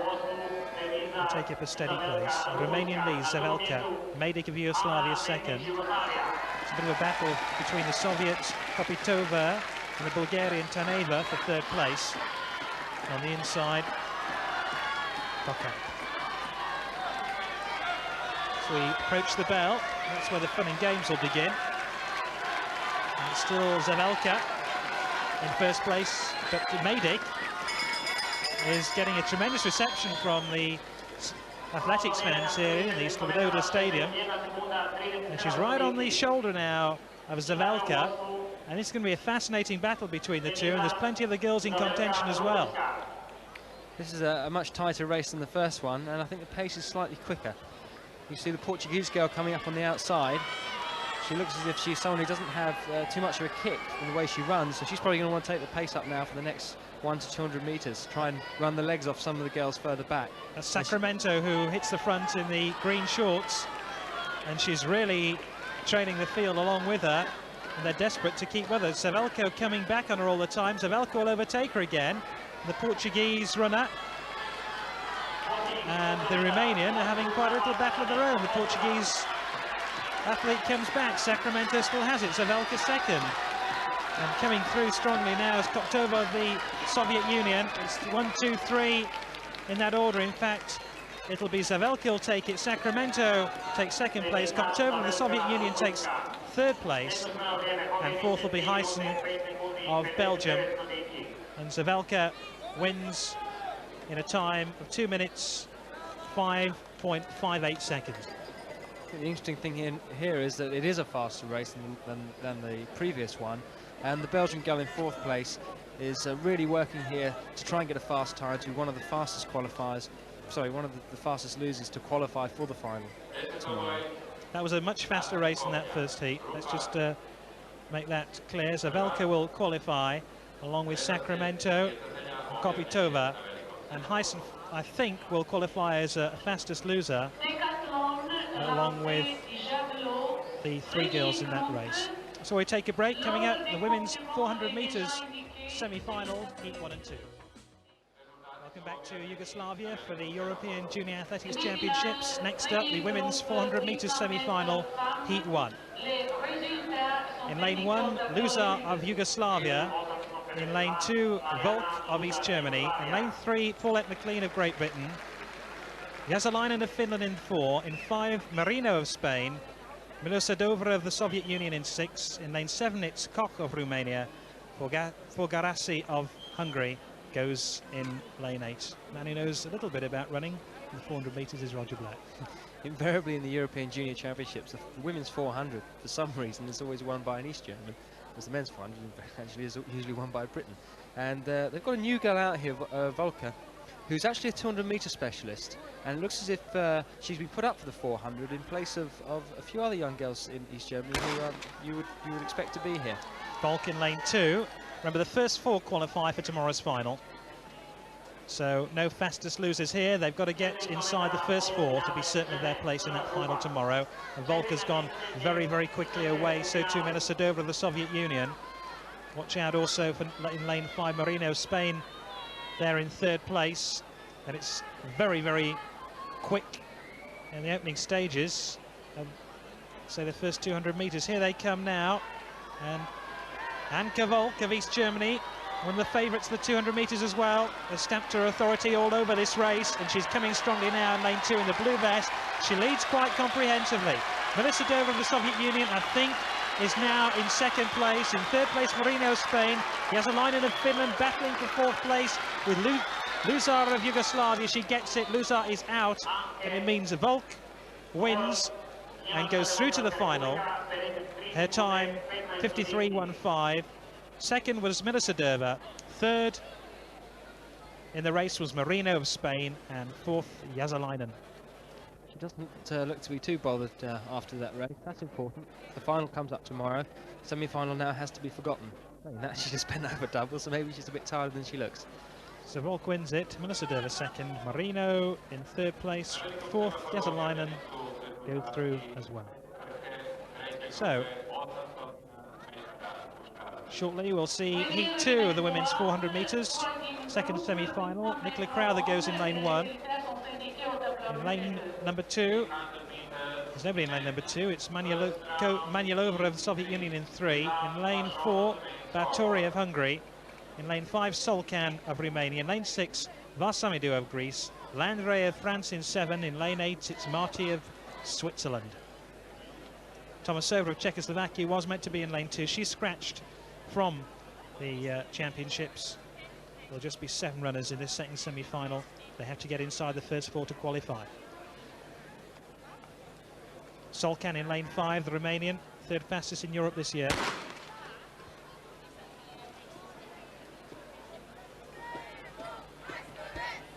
On their way, first time.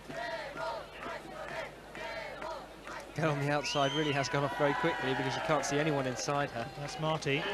Oh, she's not to know what's going on. But at the moment, Manialokova easily ahead. And she's beginning to pull away as well. Manialova of the Soviet Union. There she is in the red, more or less on the left of your picture. She's coming strongly on the inside. She's in lane 3. And she now seems to have a comfortable lead. Solcan in 2nd place, Bátori 3rd, 4th Varsamidou of Greece. It's the Soviet girl who'll lead them away, and she'll get through. Solcan is going to go 2nd. She gets 2nd place. Bátori 3rd. Varsamidou of Greece gets 4th. It's those 4 who go through to the final tomorrow. And the winner was Manialova of the Soviet Union in 53.61. She's really run very hard actually for a semi-final here, and as you can see, she's actually losing her form and is leaning towards the tape. Maybe some inexperience there because she doesn't have to run that fast here. She's well in the lead. She's well in definitely going to be in the first 4, and hopefully she won't pay for that tomorrow in the final.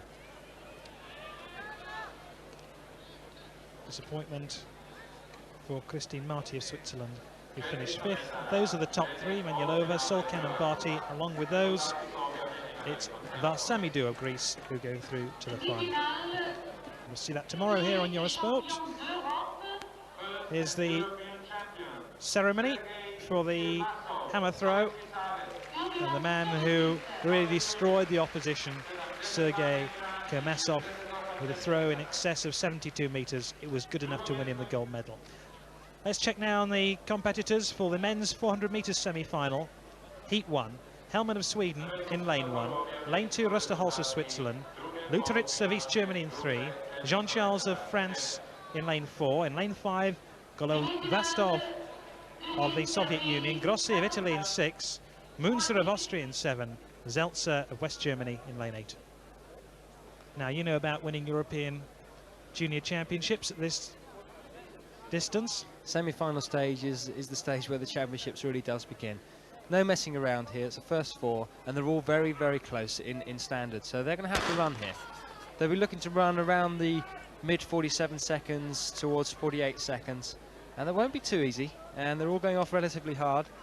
Jean-Charles, there he is in the blue vest, the favourite, and he's got the lead for my money at the moment. Golovastov of the Soviet Union trying to keep up with him, and also going well. Luteritz of East Germany as well. He's there on the inside, the blonde athlete. But Jean-Charles still has it, and he begins to pull away as he reaches the 150-metre mark. And as they hit the home straight, Jean-Charles has it for France in 2nd place at the moment. Well, you choose between Golovastov and Luteritz of East Germany. East German has it at the moment. And the Frenchman tiring. It was very close, but Jean-Charles wins it for France. 2nd, Golovastov, Dmitry Golovastov of the Soviet Union. In 3rd place, Luteritz of East Germany. 4th, Rolsetz of West Germany. Jean-Charles' time, 47.67. Very close races, a very fast semi-final. You can see the Frenchman really has worked very hard. He's not totally in control of himself here. And although he was the 3rd fastest in Europe this year, I think he's going to find it hard to really be up there tomorrow, because he's run very hard. They've all run hard. Maybe the East German who's looking over seems to have run the most sensible race out of all of them, but we'll have to see tomorrow. Jean-Charles wins it, Golovastov 2nd, Luteritz in 3rd place. Zeltzer, who's not in the caption there, is through to tomorrow's final as well. So we'll see next the 2nd semi-final. It's Brendan Murphy of Ireland in lane 1. Babliveski of the Bulgarian side in lane 2, Jan Lenski of East Germany in 3, Cuesta of Spain in 4, Wayne MacDonald of Great Britain in lane 5, the favourite for these championships, Zelezny of the Soviet Union in 6, Paternoster of Italy in 7, in lane 8, Miladinovic of Yugoslavia. There he is, just warming up, getting prepared. He goes in lane 8, qualified as the fastest loser yesterday. Zelezny won his heat yesterday in lane 6. There's the East German, Lenski, second in yesterday's second heat with a time of 48.31. They're away quickly. And MacDonald for Great Britain, who's running in lane 5, more or less at the centre of the field at the moment, looks very, very comfortable as he runs the first 150 metres. Very fluent runner, Wayne MacDonald, and he's looking very relaxed. He really is very, very confident for these championships, and he's just going to work off the Russian outside him, see where he stands at 300, and probably just do enough if he's sensible. Well, MacDonald, I think, has it at the moment, and he's probably already won this race. The way he's powering through as he reaches the 60-metre stage, just has a look round, says, what's the competition like? Lenski in lane 3 might overtake him. He will, in fact, unless MacDonald is careful. He slows off, and it's Lenski who takes it in lane 3 for the East Germany. Second was MacDonald as he peered round to see who else was around. Cuesta of Spain was third, fourth Zelezny of the Soviet Union, and those 4 will go through to tomorrow's final. Good run by both the first 2 runners there, especially MacDonald, who's looking over here. He really hasn't broken sweat in this race. All he wanted to do was qualify for the final, to be in the top 4, and he shuts off the power here. East Germans run well as well, and the Russian and the Spaniard both through to the final. Close race on the line, but the business really starts tomorrow. Lenski then first rather, MacDonald second, Cuesta third, and in 4th place Zelezny of the Soviet Union. He qualifies as well. And you have to say MacDonald a little bit cocky in the last 10-15 metres. You could argue he's entitled to do that. The others will be very aware of him. Next up, the women's 100 metres hurdles final. Louise Fraser of Great Britain goes in lane 1. Lane 2, Leszczyznuts of Poland, Schrieweiss of West Germany in 3, Ronish of East Germany in 4, Buchovic of Yugoslavia in 5, Filipova of the Soviet Union in lane 6, Dudnic of the Soviet Union in lane 7, and in lane 8, Ziedisleben of West Germany. And the favourite probably in lane 4, we're looking at it at the moment, Ilka Ronic of East Germany, but they'll be cheering on their own local girl, Buchovic of the Yugoslavian side there. We're looking at the Navy outfit. Can she bring gold to Yugoslavia and prove to be the heroine of the game? She's got a very good start. So is Ronish of East Germany next to her. Ronish is going flat out at the moment. Buchovic is trying to keep up with the Filipova of the Soviet Union as well. It's going through quickly, but Buchovic of Yugoslavia can only get 3rd place. Second, Filipova of the Soviet Union. Ronish of East Germany wins the gold, and the applause you can hear ringing around the stadium isn't for the girl who won the gold medal, isn't even for the girl who won the silver medal. It's for the girl who won the bronze. Buchovic of Yugoslavia, but it's gold for East Germany. Fine run here by the East German. Yes, again, she rises to the first hurdle first. That's very, very important in this race. Great technician, and by the second hurdle, you could say she's probably won the race. Very, very fluid runner. And the battle for second place behind her between the Russian and the Yugoslav. The Russian comes on very strong for the last half of the race, but not strong enough to match the East German. I don't think the Yugoslavian Buchovic really stood much of a chance at that stage as they hit the second to last hurdle. No, I think it's she's probably going to settle the bronze, probably quite happy. Very fast time there of 13.27 seconds there. That's a very, very respectable time at senior level. And that isn't the winner, that's the girl in 3rd place, the one with the bronze medal. But she is from Yugoslavia and will allow the locals here to enjoy the success of one of their own. Unusual to see a runner who's come in 3rd, take a flag and run around the course. She may not be that popular with the first 2 girls, let's say that. Just a confirmation, she did get bronze medal. Filipova got the silver, Ronish got the gold. And there she goes. Probably on the front page of the local magazine. We're going to see the men's 1500 metres final now. Esteviara goes in lane 1. Probably on the front page of the local magazine. We're going to see the men's 1500 metres final now. Esteviara goes in lane 1. Lane 2, Kolaskas, Balats in 3, Kluwer in 4, 5, Shaynet Dinotsov of the Soviet Union, Barbone in 6, in 7, Morath, in 8, Forda, in 9, Shloku, 10, Benjenko, Munger in 11, Jankovic of Yugoslavia in 12, 13, Figueroa, Pakic of Yugoslavia in 14, 15, Toloverson.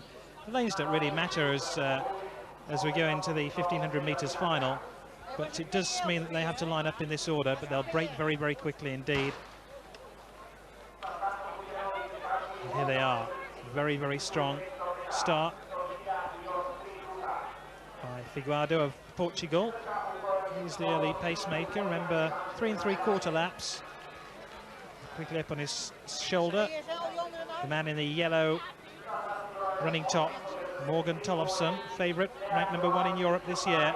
Tollefson there with the blonde hair just tucked in behind the leader. The man from Portugal,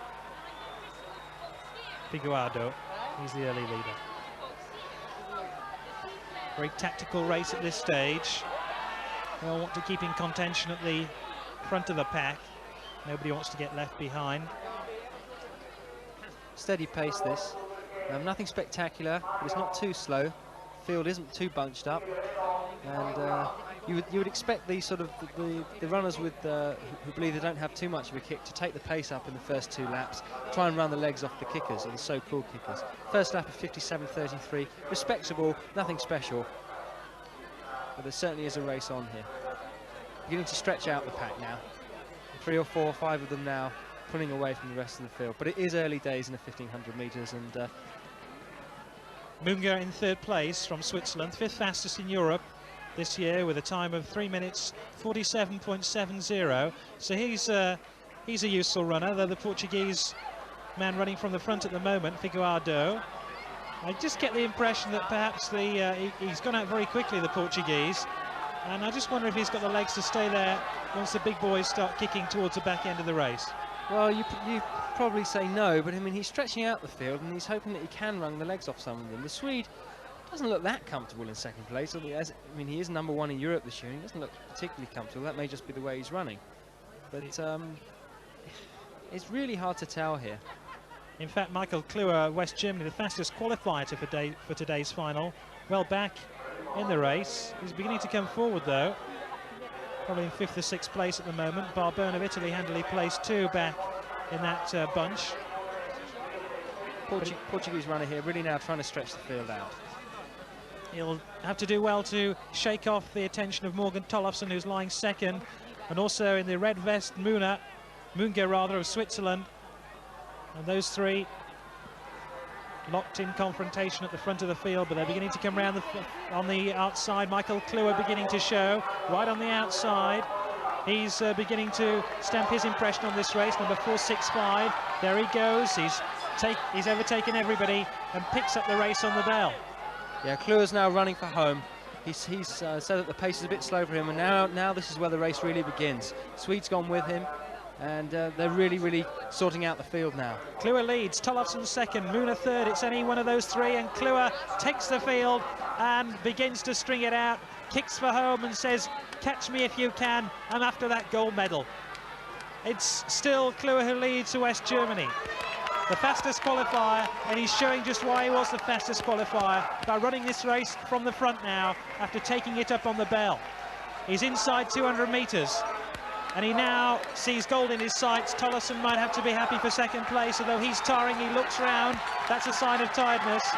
And watch out for Barbone coming of Italy now on the outside.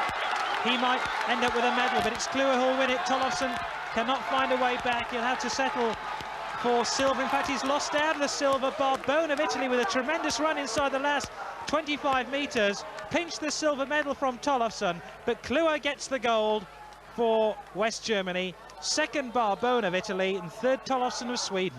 Very gutsy performance there by Kluwer. Ran the last 400 metres all on his own, nothing to work off. and he's running out of steam here, and everyone's getting a little bit closer. Great run by the Italian in third place. I think the Swede thought he had silver by then, but no, the Italian comes through, and I think we'll see he just pips the Swede. And in fact, if the race had been 2 or 3 meters further, I think he would have got the gold medal as Klur raises his hands to the sky. A bit early, I would say, if only it had been a meter longer. Well, I don't think he was aware of anybody coming up, was he? No, I don't think so. I think he really thought he had the race in his pocket. I think when he looks at that later on this evening, he'll have a good sigh of relief, I would have thought. So Klur wins it for West Germany. Second, Marco Barbone of Italy. And third, Tollefson of Sweden. And that more or less wraps up our coverage from the European Junior Athletics Championships. We'll be back tomorrow with more top-class action. Coming up, the IAAF Mobile Grand Prix from the Heysel Stadium in Brussels. From Roger Blackfield events, including 4 finals, women's and men's 400 metres, the women's 800 metres and 1500 metres finals. Sitting alongside me here on a wet and rainy day in Yugoslavia is Roger Black, the former junior European 400 metres champion. We start with the final here. We were unable to bring you last night. It happened after our transmission ended, the final of the men's 110 metres hurdles. Let's take a check now on the rundown for the final. In lane 1, Peter Lundqvist of Sweden. In lane 2, Bogdanov of the Soviet Union. Volchirara of Italy goes in lane 3. In lane 4, Thibault of France. Harpakoski of Finland goes in 5. In lane 6, Izim of Turkey.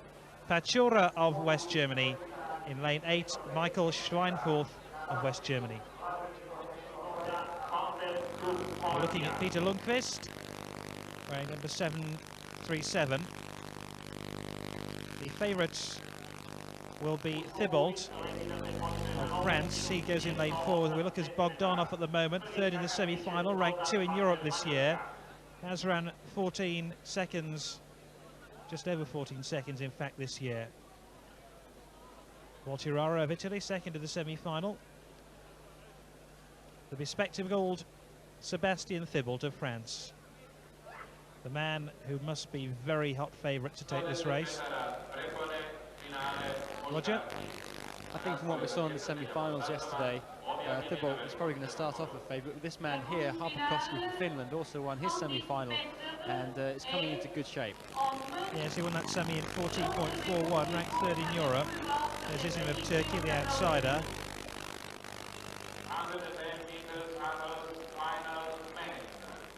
Just getting ready for the biggest race many of these young men will have ever run. There's the West German Pachora. I think the delay here is due to the fact that the officials are very strict at checking that you have the right lane numbers on the side of your shorts, and they get very particular at some of these championships. As you see, he's having to lift up his vest. Probably have to check that you have to have 4 pins on each number and have to be at each corner. It's sometimes very annoying for all the athletes, but they are very particular. I think they're ready now. So we saw a brief glimpse of Bogdanov, number 594. And we're underway very shortly for the final of the men's 110 metres hurdles. 10 hurdles in all. You can clout as many as you want. It's the first across that line that will take the gold medal. There's Pachora, West Germany. And they're away first time. Strong start by Harpakoski of Finland in lane 5 in the blue. Also Thibault of France going well. Thibault has a lead at the moment, but Harpakoski coming back at him, and he overtakes the Frenchman. And Harpakoski of Finland takes it. Second Thibault, third Volchirara of Italy, fourth Bogdanov of the Soviet Union. The winning time 14.03. Great run there by the Finn, who was actually down up until about the 4th or 5th hurdle and came through very, very, very strongly. As you see here, it's actually the Frenchman who actually started off as favourite, who rose to the first hurdle first. And the Finn actually is in about 3rd place here and has got a lot of work to do, but the Frenchman's clouting a few hurdles. And you just see the Finn is very, very strong in between the hurdles. He's getting stronger and stronger, isn't he, Roger? Yeah, it's in between the hurdles where he wins the race. The Frenchman hit another hurdle, and this is where he comes on strong. Frenchman's still hitting hurdles, and the Finn powers away here to take the gold medal. And I think we see a very frustrated Frenchman when he crosses the line, because he's probably kicking himself. He hit too many hurdles there. And it's a great run by the Finn. And up in lane 3, Volterra of Italy did get the bronze, although pushed all the way by Bogdanov of the Soviet Union, who got 4th place. There's Antti Arpakoski, who wins gold then for Finland. Thibault of France second, Volterra of Italy takes the bronze. Well, another event we were unable to bring you last night was the men's high jump final. We initially see Brendan Riley of Great Britain going into the lead with the bar now set at 2 meters 11. And we're going to see his 4th jump.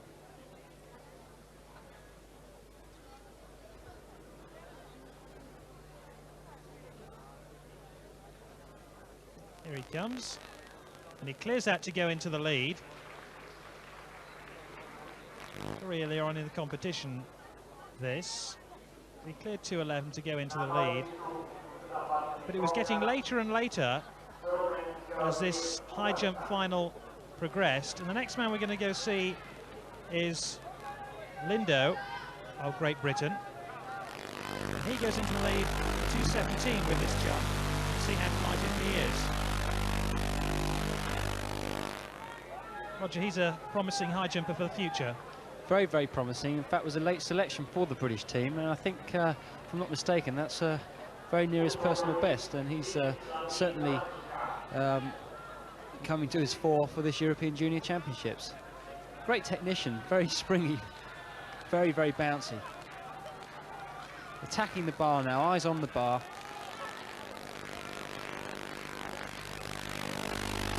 There's a lift, and that's textbook stuff there. Did it by some distance. That's a very, very good job.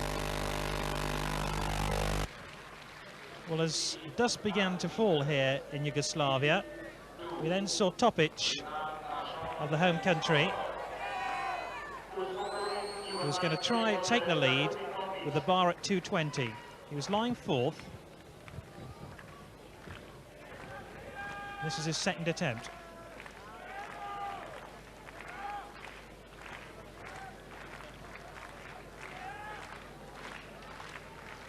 Crowd urging him on. You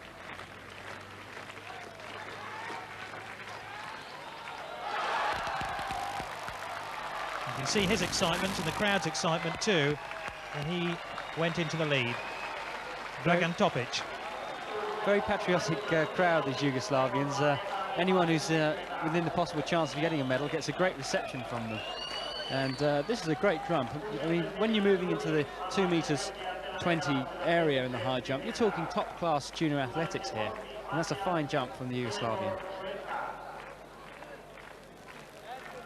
Well, the light began to get worse and worse, and in fact most of the spectators began to wend their way homes, but the high jump final carried on amid the gloom. And would you believe they had to bring cars in with their headlights on to light the final? And we see here Zoric of Yugoslavia, another local hope, going clear, and he thinks he's won it there with the bar at 2:22, and certainly the fans who are still inside the stadium thought he'd won it too. I think it'd be fair for everyone there to assume that he has won it. That's a very good jump of 2:22. Never seen this before in athletics, having to bring cars in to floodlight the arena. Not particularly well prepared, the Yugoslavs, for this competition, but I'm sure it's not causing too much problem for the jumpers, as you see here. Can't be very helpful for them. I mean, it's unorthodox to say the least. Yeah, I mean, I'm sure they wish that they had nice floodlights or it was in daylight, but that's a good jump there. Zoric thought he'd won it, but alas, poor Zoric, we lit him well, but he didn't win the gold medal, because the man who did win it was the Swede Mats Kolbrink. With the car batteries getting lower and lower, and trained on the high jump pit,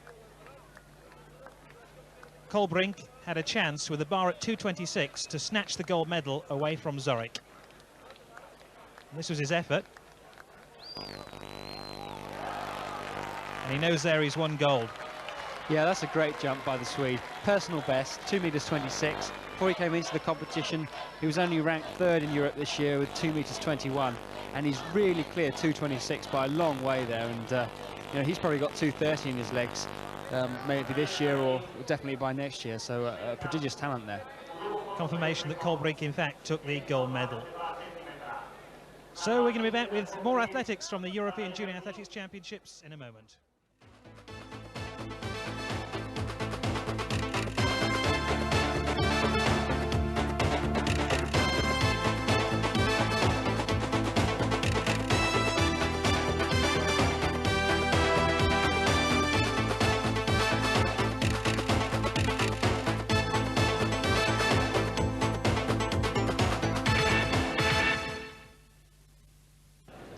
Welcome back to Yugoslavia for the European Junior Athletics Championships. We're going to see 4 semi-finals coming up, all at the 200-metre discipline.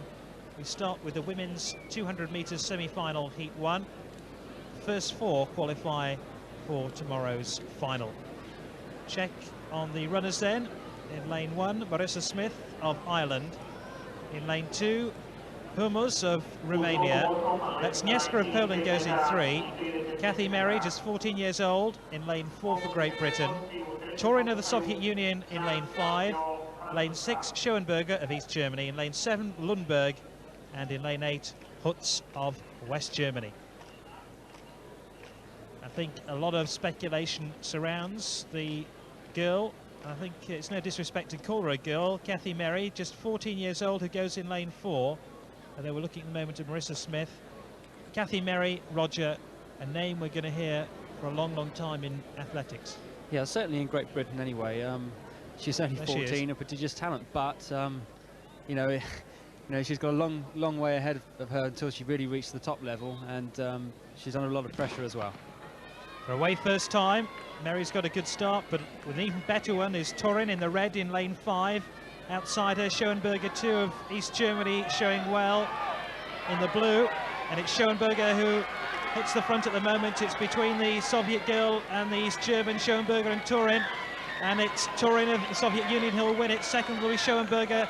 In 3rd place, Kathy Merry will qualify for tomorrow's final, along with Lundberg of Sweden in lane 4. The winning time of Torin, 23.67, and I think she was holding back in the last 15 metres. Yeah, that's the way to run a semi-final, very controlled. She won it off the bend, and now she's just going to relax in. The East German behind her, one of the favourites also for the medals tomorrow, and young Katherine Merry coming in for 3rd place. That's a good semi-final, and all those first 4 girls will be in confident mood for the final tomorrow. Back to Schoenberger, as we look at Torin of the Soviet Union. Schoenberger, 2nd fastest junior in Europe this year. So Torin, Schoenberger, Merry and Lundberg all qualified for tomorrow's final. So, time now for the 2nd semi-final, the women's 200 metres. Donna Fraser of Great Britain goes in lane 1. Lene Deli of Belgium in 2. Zidakova of Czechoslovakia in 3. In lane 4, it's Simonec of France. Manuela Dur of East Germany in 5. Doranina of the Soviet Union in 6. In 7, Brandenberger of West Germany. Gudemond of Holland in lane 8.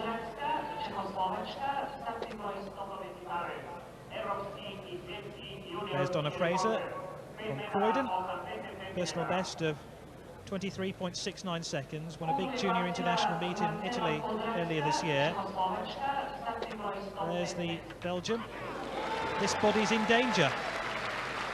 She runs very quickly. They'll all be in danger.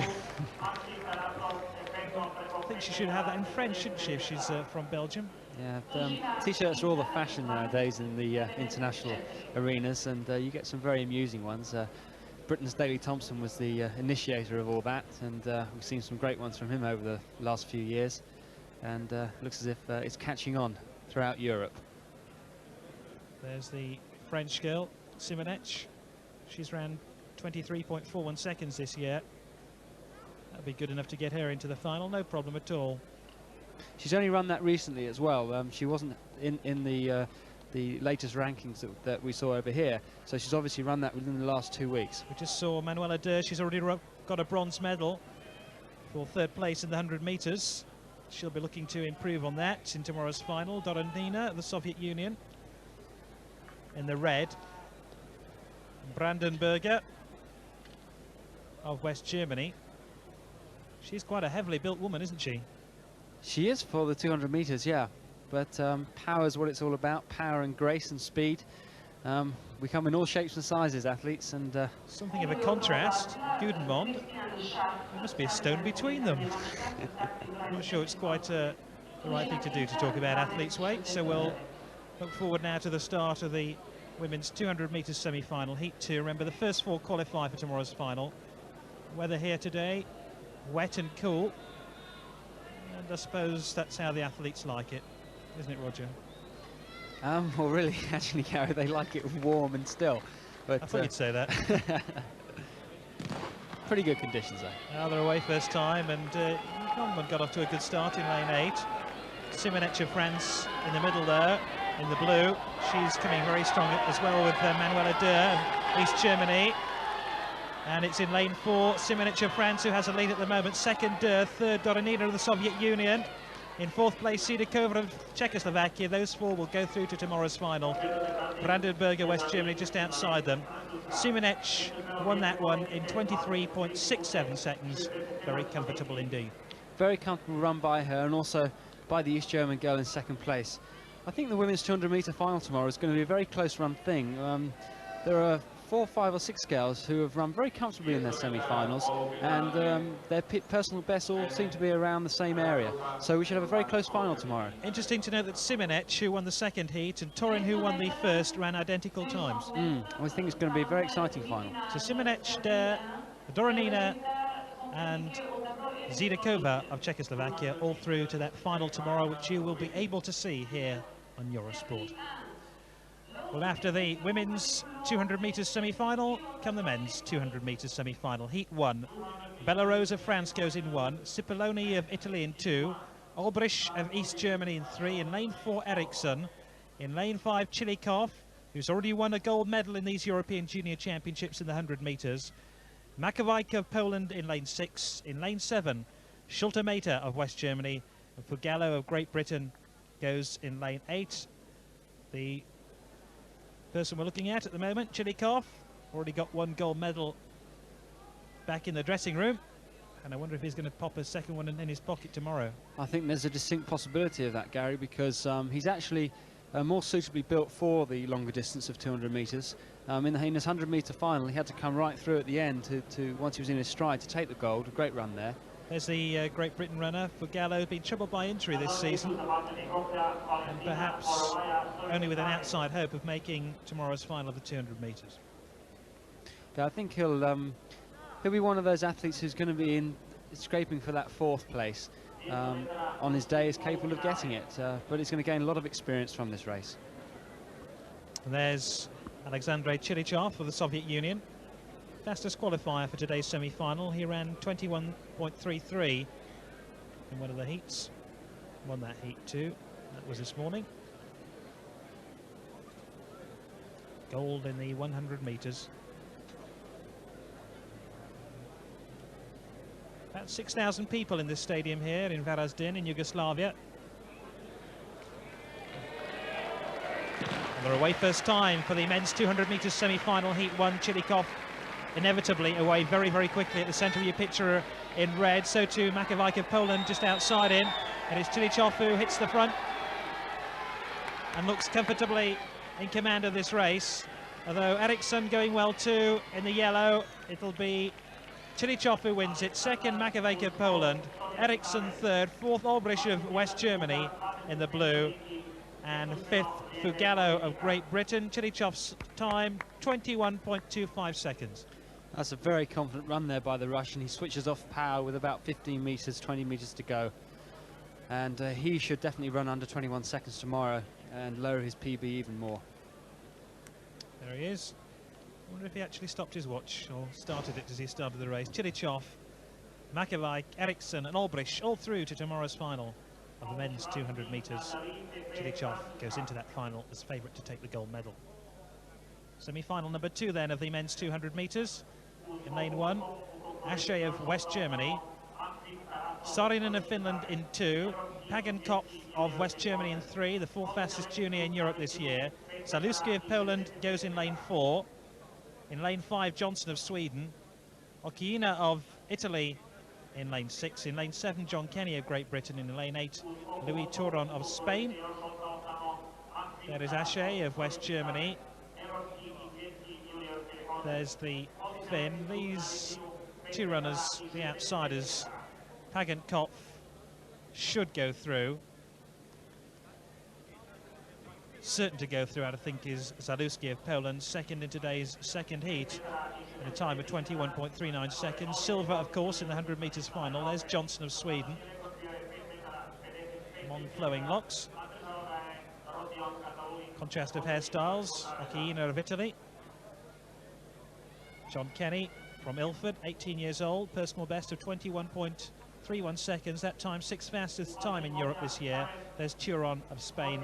He's on the outside in lane 8. Some rather snazzy blue running shorts. All the fashion nowadays, of course. The world of athletics is becoming a bit of a fashion show now. But they say that actually helps to stop groin and abdominal strains, doesn't it? I don't know if there's that much benefit. I think it's personal preference.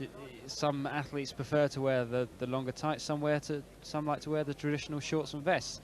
Depends if you're modest or not, basically. Yeah, basically. I mean, it does depend on that, of course. But all good fun. Not doing anyone any harm, I'm sure. There's Zaluski of Poland, silver medal in the 100 metres final. We're underway in the second semi-final of the men's 200 metres. Zaluski, as you'd expect, off very, very quickly indeed in the red at the centre as he hits the bend. Johnson's chasing him hard of Sweden, and so too John Kenny of Great Britain. It's going to be a fascinating battle. Kenny in lane 7 in the white vest nearest us here, but it's Zaluski who gets it. Johnson and Kenny, I think, almost cross the line together. They both will go through to the final. I think in 4th place, the Italian Holkema. I think we'll have to wait and see the outcome of that one. That's a very fast run by the Polish boy there. He's actually clocked under 21 seconds for this semi-final. So, although the Russian will start off as favourite for tomorrow's final, this Polish runner could certainly push him. So Zaluski, Johnston, Kenny and Holkema all through to tomorrow's final. And you'll see that here. We're going to take a break now. We're going to see 2 800 metres semi-finals and the women's 400 metres final after this short break. We're going to see the men's 800 metres semi-final, heats 1 and 2 in the European Junior Athletics Championships. They're next on the track. And also taking part in the centre of the track, the men's pole vault. Hopefully get a chance to see that too. Let's check on the runners for the 800 metres semi-final, heat 1. Petkov of Bulgaria goes in lane 1. In lane 2, Supkup of Czechoslovakia. Austrians Munzer goes in 3. Johansson of Sweden in 4. Toniolo of Italy in 5. In 6, Paul Burgess of Great Britain. Anatoly Makarevich of the Soviet Union in 7. And Eddie Kiemel of Holland goes in lane 8.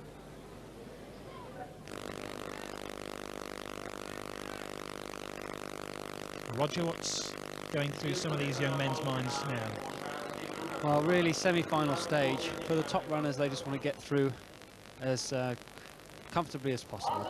We're looking at Maxim Tarasov, ranked number 1 in Europe this year, with a clearance of over 5 metres, 5 meters 86. He's going to try 5 meters 60 now to go into the lead in the men's pole vault. Meanwhile, the 800 metres about to get underway. There's the Russian pole vaulter. No, hit the bar. He did rather well to catch it as it came down just before it landed on him.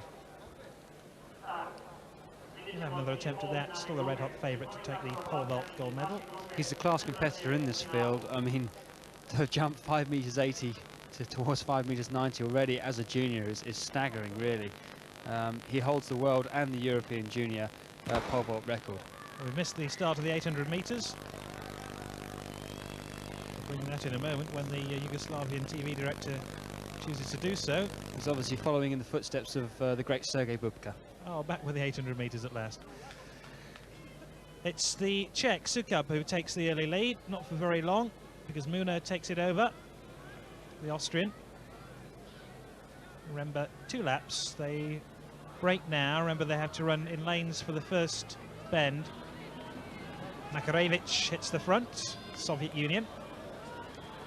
I don't think it'd be too long before he was there. Second place, Johansson of Sweden. And then in third place, Munzer of Austria. It's important that the favourites here, who are going to be the Russian and the British runner, don't get themselves into any unnecessary problems. The British runner's towards the back there, and he's got to come round at the bell. He's only in 5th place at the bell, and he's got to get up there. It's the first 4 that qualify for tomorrow's final. And now he's got to get himself into a much more advantageous position. Makarevich then still leads. In second place is Johansson, although he's being overtaken at the moment. Round the outside by Paul Burgess of Great Britain, second fastest time in Europe this year from the Wigan club. And he's now trying to keep up with the Russian. It's a battle between those two. Sukup still handily placed, number 118 in the third position in the white vest. Although Paul Burgess now goes around the outside of Makarevich with, what, 150 metres to run. Here's Paul Burgess for Great Britain. Makarevich just holds him off, kicks for home. The Czech Sukup in third place. It looks like those three, although Sukup is tiring. And watch out for Kiemel of Holland in lane 1, and he gets in there too, ended up in third position. Makarevich takes it from the Soviet Union. Paul Burgess came in second, third Kiemel from Holland, and fourth Toniolo of Italy just crept in. Those first 4 qualify for tomorrow's final. The Soviet and the British runner in a class of their own here, but the real fight here is for the next 2 places to make the final. And both the Dutch runner and the Italian have done enough, but they've probably run a little bit too quickly to be up in the frame for tomorrow. I find it amusing that Toniolo of Italy punched the Area Delight. He's crossed the line 4th. Yeah, but it's no mean feat to make the European Junior final, and it's a great achievement and something that all these athletes really set their sights on all year. So I'd be very pleased to have made that final. Those 4 safely through then.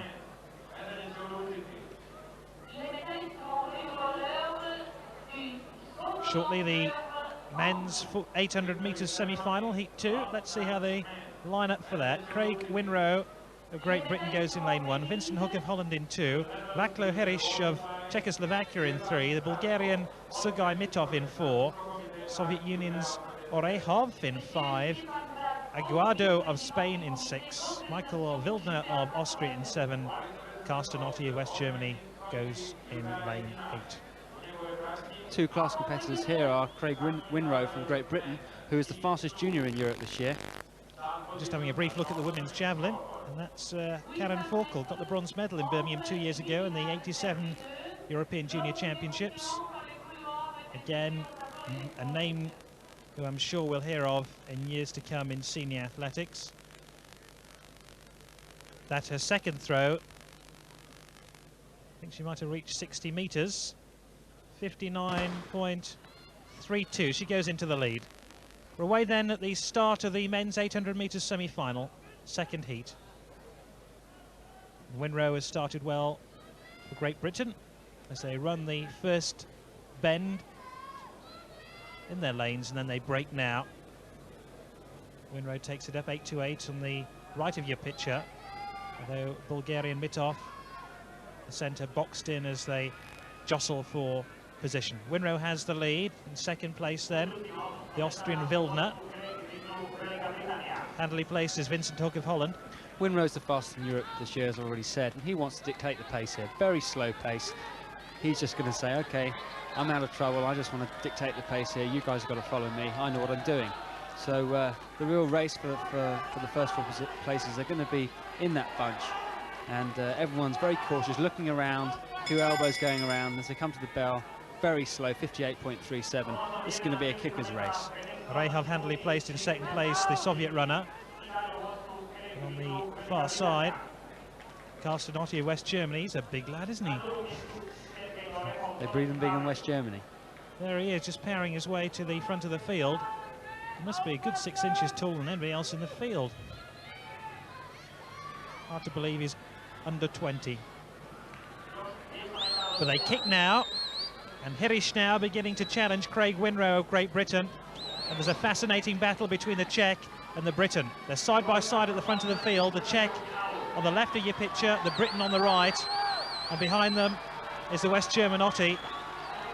And next comes Spaniard Eguardo. And there's quite a battle going on to get inside the first 4 places.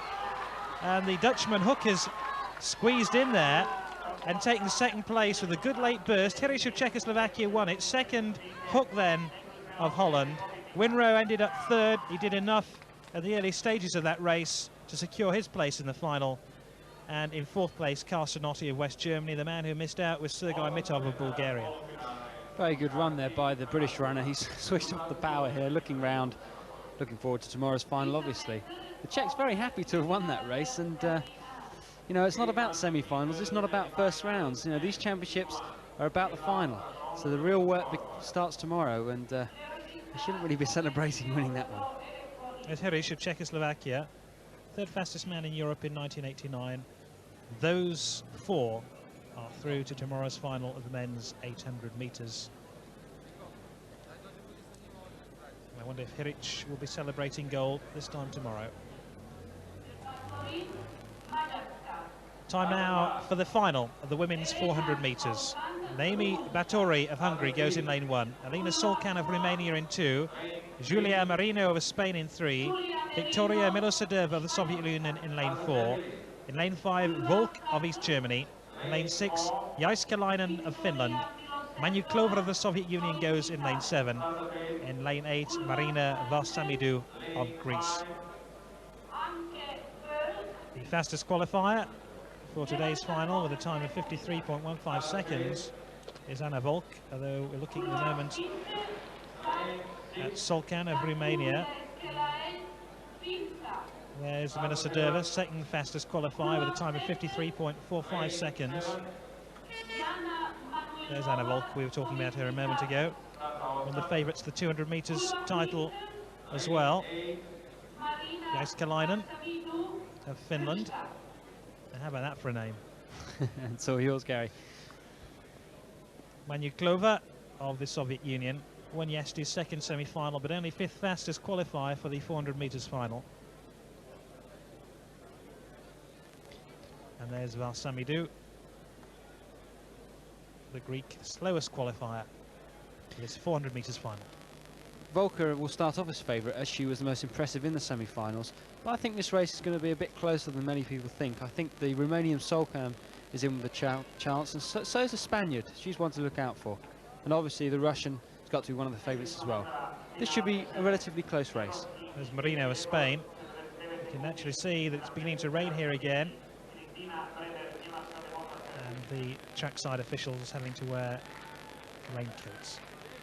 So here's the women's 400 metres final.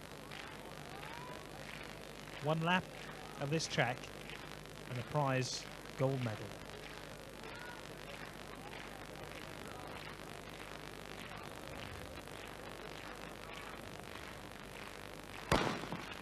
They're away at the first attempt. Alina Solcan in lane 2. In the blue of Romania going very well, but so Volek of East Germany. But Solcan, I think, has a lead at these early stages. She's gone away at terrific pace. So too Marino of Spain in lane 3 in the red. And Manu Lakova, we see just coming, dropping out of the picture at the moment. There's the Finn, Jaiskalainen. I don't think it's her race at the moment. I still have my money on Solcan in lane 2. As the stagger and winds, Solcan will, I'm sure, hit the straight in the lead, and she's coming now with a tremendous burst. Solcan has it in lane 2, but fighting back is Anna Volk of East Germany. It's going to be a tremendous battle between Volk and Solcan. Solcan trying to hang on, and Volk goes into overdrive. Volk overtakes her in the final few metres to take the gold medal. Solcan has to be satisfied with the silver, and Marino of Spain takes the bronze. Great run there by the East German, very controlled race. She kept her composure very well. She knew she had the strength over the last 20 metres and came through. But it's not easy in that position, you know. The Romanian's done all the running, and the East German is coming through. The Romanian isn't tying too much, and it's a real pressure run this. and she's kept her head well, kept her form well, relaxed the shoulders, and the rain is beginning to die now, but the East Germans now coming through, and that's a very, very good run over 400 metres. She'll be very pleased with that. So just to check then, Volt takes gold for East Germany, silver Solcan of Romania, and bronze Marino of Spain. Back to the women's javelin. And we're going to see Britta Heydrich of East Germany. She leads at the moment. And how about those for some snazzy tracksuit bottoms? This then her third throw. And she's obviously got problems with her throwing arm because she has a support on the elbow.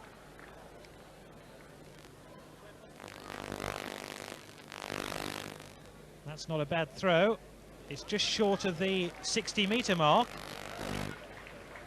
That will certainly keep the pressure on Karen Forkel, her East German teammate. Not a particularly wide girl here, but she has a very quick throwing arm. 59, 54. So that's a useful throw. Javelin is all about the thrust in the hips, coming up from the legs, and the fast arm. Very high trajectory there, but it's still a good throw.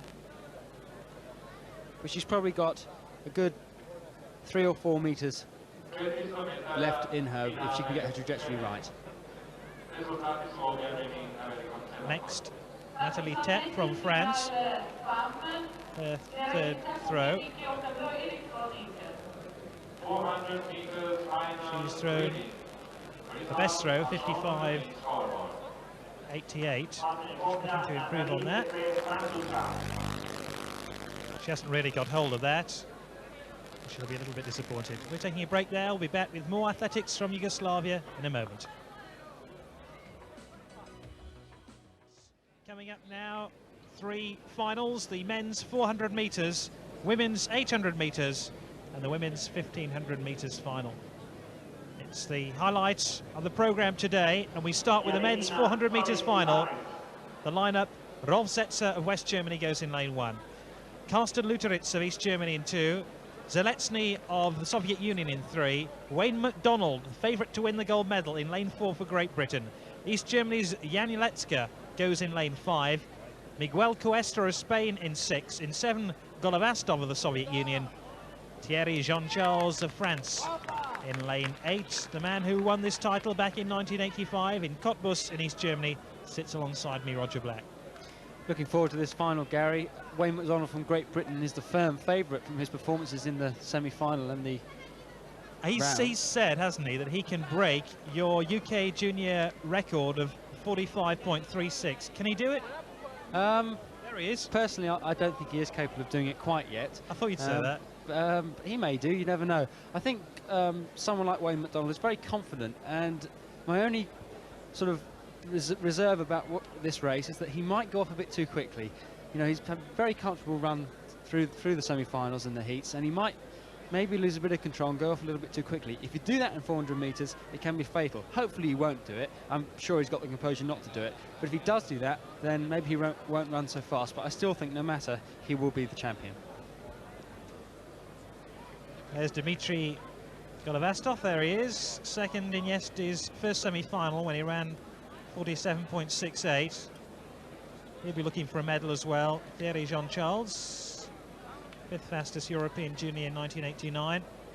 It's impossible he could get inside the first 3, but you fancy Wayne MacDonald might do it.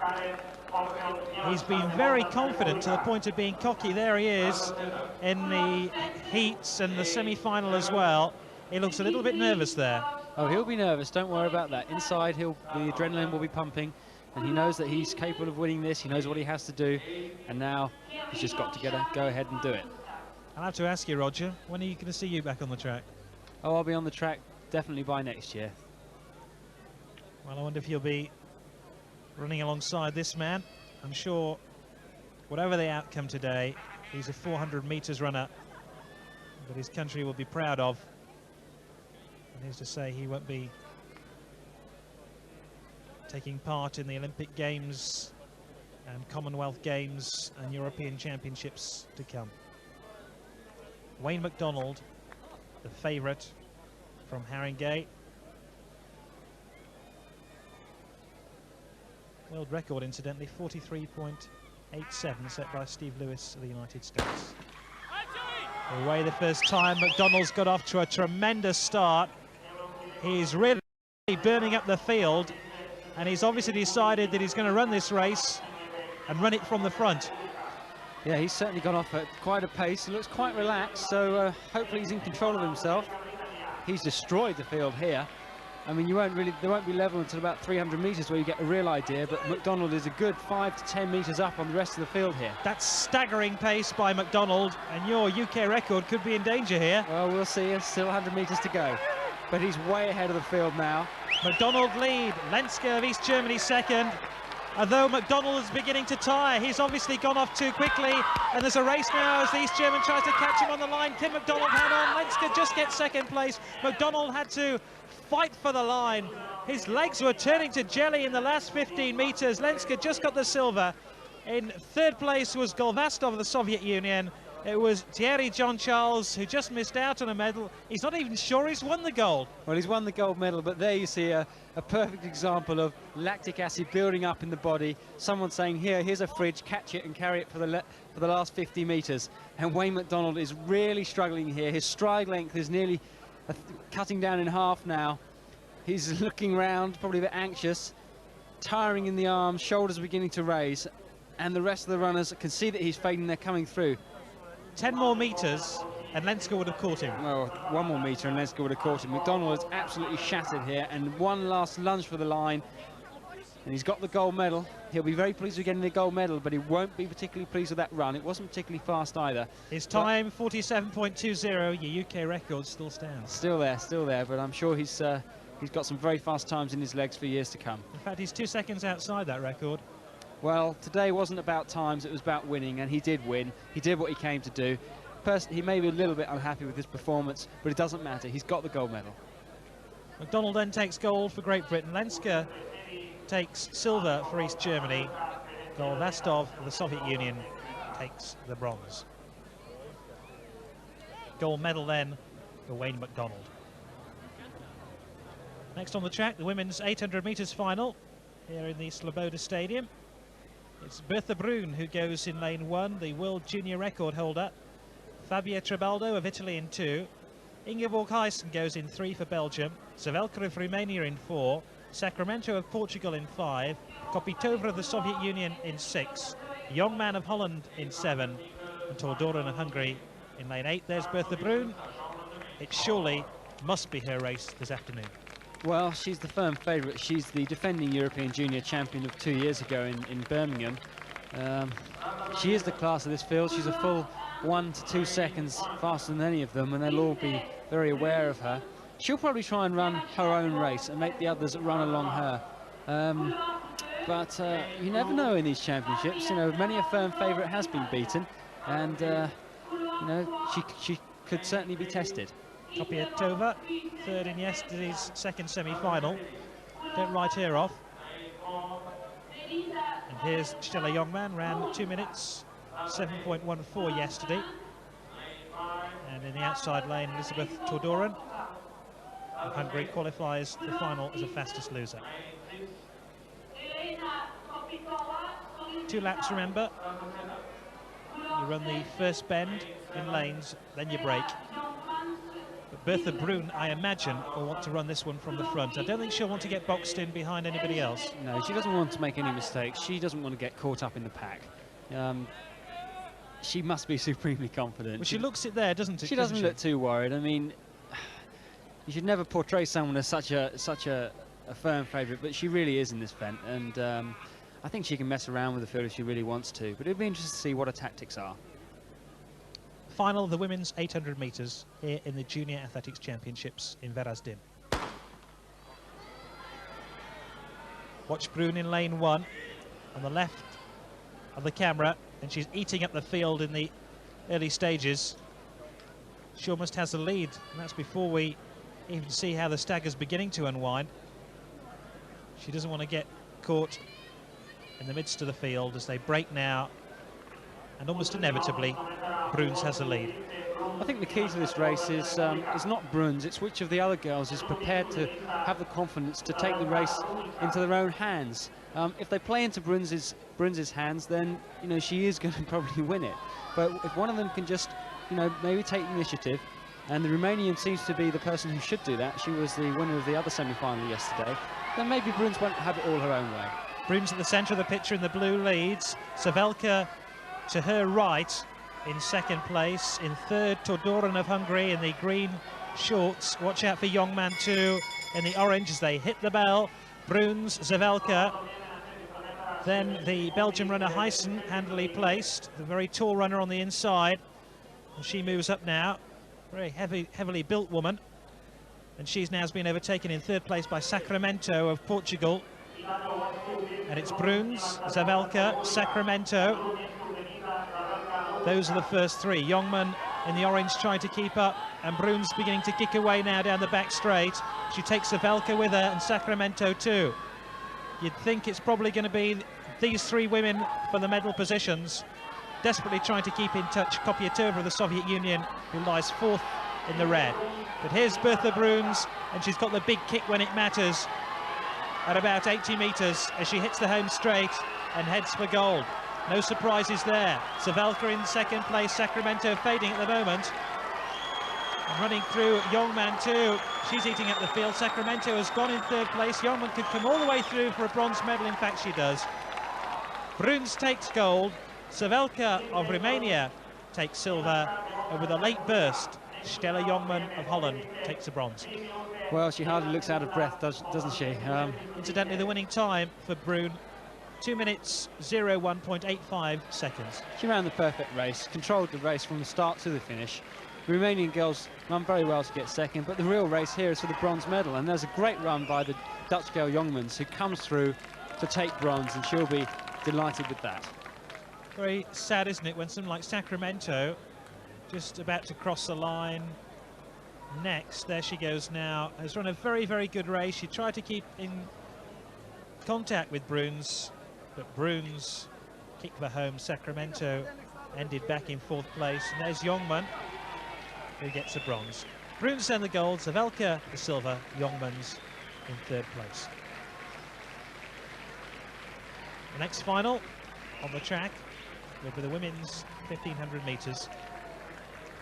At the moment we can see Stella Youngman going on a lap of honour for the bronze medal. Seems to be the trend. We saw the Yugoslavian do it yesterday after getting a bronze medal. Here's a field for the 1500 metres final. Martin from the inside, then it's Buric, Shanning, Javos, Lisa York, Maxine Newman, Antipov, Balind, Alaru, Egarova of the Soviet Union, Miebold of West Germany, Pajic of Yugoslavia, Oliveira of Portugal, Garanina of the Soviet Union, Kokalp of Turkey, and Hendrickson of Ireland. They line up from the inside in that way. This is one of the races that the home crowd are looking forward to, because there you see number 860, the Yugoslavian Pajic, and she is certainly one of the favourites for at least one of the medals, but potentially the gold medal. So they're underway and ready to start the 1500 metres final for women. The judge just making sure the women's feet are back behind the line, and they're away. First attempt, and it's an early start for Lisa York. She hits the front. Very, very early days yet. 3 3/4 laps, remember. The old metric mile, they call this. It's the Yugoslavian. They won the fans hoping will win here. Pajic in the lead at the moment. Very tactical race, isn't it? That's right, early days yet. Take a brave man to say who is looking the firm favourite at the moment. Lisa York just boxed in a little bit. Yeah, a bit of pushing going on in the back of the pack, which tends to happen even in the women's races, but you know, no love lost at this level. Everyone's out there to run well. In fact, it was Alraru, the Romanian runner, who got caught a little bit and had to come around the outside to get out of trouble. Still, the Yugoslavian Pajic leads. In second place is the East German. That's Shanning, incidentally. In third place, the Soviet runner, Egorova. There's two Yugoslavians handily placed now. Pajic is one of them. The other is Buric.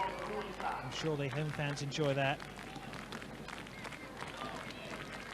Quite a physical race here. A lot of girls have been pushed forward, nudged backwards. And this pack is really getting close together here. Yugoslavians taking up the pace, but she's not actually stretching the field. Pajic still leads, centre of your picture. Looking comfortable at this stage. Certainly hasn't strung the field out by an early surge. 2 laps to go. I think she'll start to pick up the pace very soon. Antipov handily placed the Romanian in second place with her teammate Alaru. Hungarians, there's 2 of them actually, waiting to make their play. That's Javos. Coming around the outside, Maxine Newman and Lisa York. 830 on her vest is Lisa York. She comes to the front of the field now. Pajic just digs in a little bit to hold her off. Fascinating tactical battle at the moment. As you can see, there are 2 Romanians together, and the 2 British girls are trying to stay together. They're actually from the same club, the 2 British girls, so they probably made a few plans to run the race together. But I think at this level, you have to be very careful when you do that, because you tend to lose touch with everyone else, and I think the second girl's a little bit off the pace there. Lisa York, I think, just has the lead. In second place, Snajaya Pajic from Yugoslavia. And just listen to the fans here in the stadium, how they're cheering on their own. There's going to be a fascinating battle, although on the bell, it's the East German, Shanning, who begins to force her way forward. And now the real race starts. Pajic of Yugoslavia still leads, Shanning second. In third place, the Soviet runner, Egorova. And they're beginning to break away. Lisa York coming back for Great Britain. In fourth place, Maxine Newman fifth. But still, Pajic leads. Chased hard by Shanning of East Germany. In third place still, it's Egorova. They've got about 200 meters to go. Pajic leads. East Germany second. Soviet Union third. Pajic now kicks for home, and in front of a packed grandstand here, heads for the gold medal in around about 40 meters time, and she's killed off the rest of the field.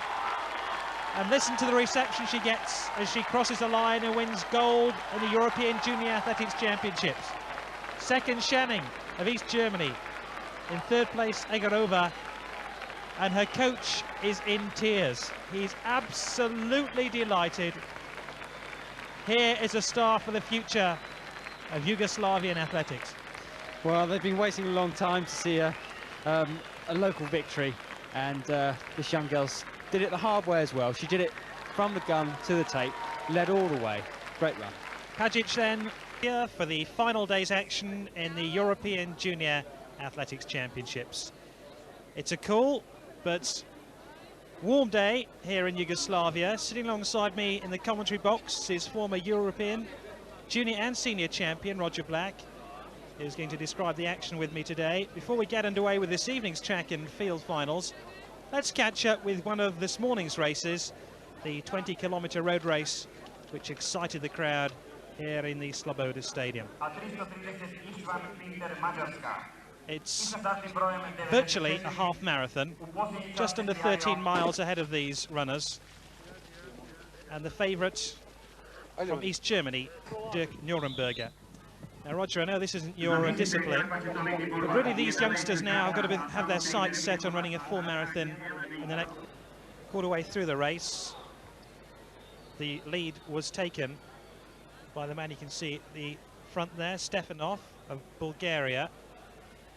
Or rather, Dirk Nuremberger of East Germany and the Italian Leone all up there at the moment. Coming around the outside, Leone of Italy. They're looking very comfortable at this stage. And that's how they fared after just half an hour into the race. As I was saying, one of the less glamorous events in athletics, but they're still respected as great athletes, these runners, and they don't get the glory that some of us track athletes tend to get, especially the sprinters. And you could argue that these runners really put in the mileage and the hard work, and probably deserve a little bit more than they get. But their rewards are there later on in their careers when they have a chance to excel at the full discipline of the marathon.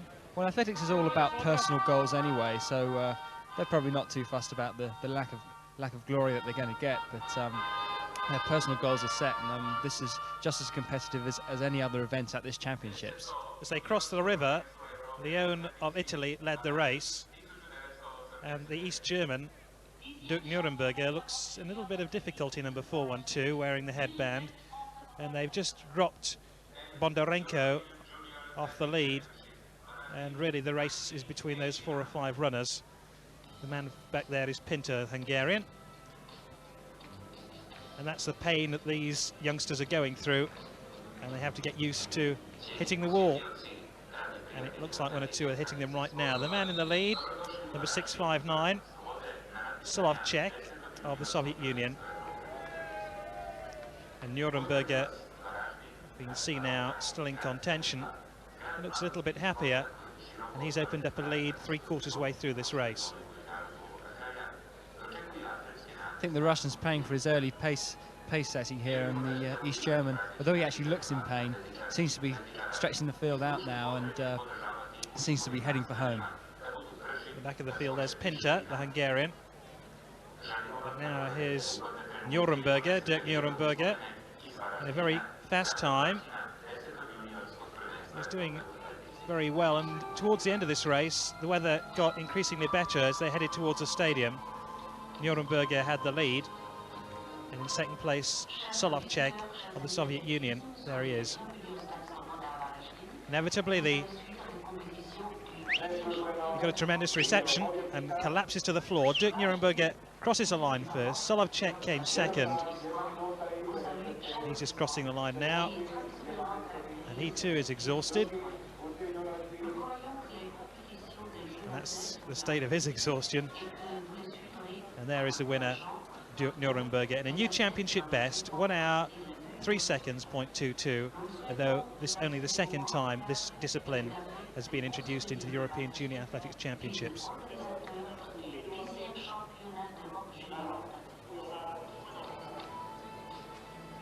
Let's just check on the gold medal, silver medal and bronze medal position. Nuremberger gets the gold, Solovchek the silver, Leone of Italy gets the bronze. So on to this evening's finals, and we're going to start with the women's 400 metres hurdles. Let's check on the runners. Alonso of Spain goes in lane 1. In lane 2, Dominic of Yugoslavia. Shoprina of the Soviet Union in 3. In 4, it's Meissner of East Germany. Riga in 5 for West Germany. Volnokova of the Soviet Union in 6. In lane 7, Antok of Hungary. And in lane 8, Grajani of West Germany. Riga in lane 5 is the defending champion. We're looking at Alonso of Spain, ran 58.64 seconds in yesterday's semi-final.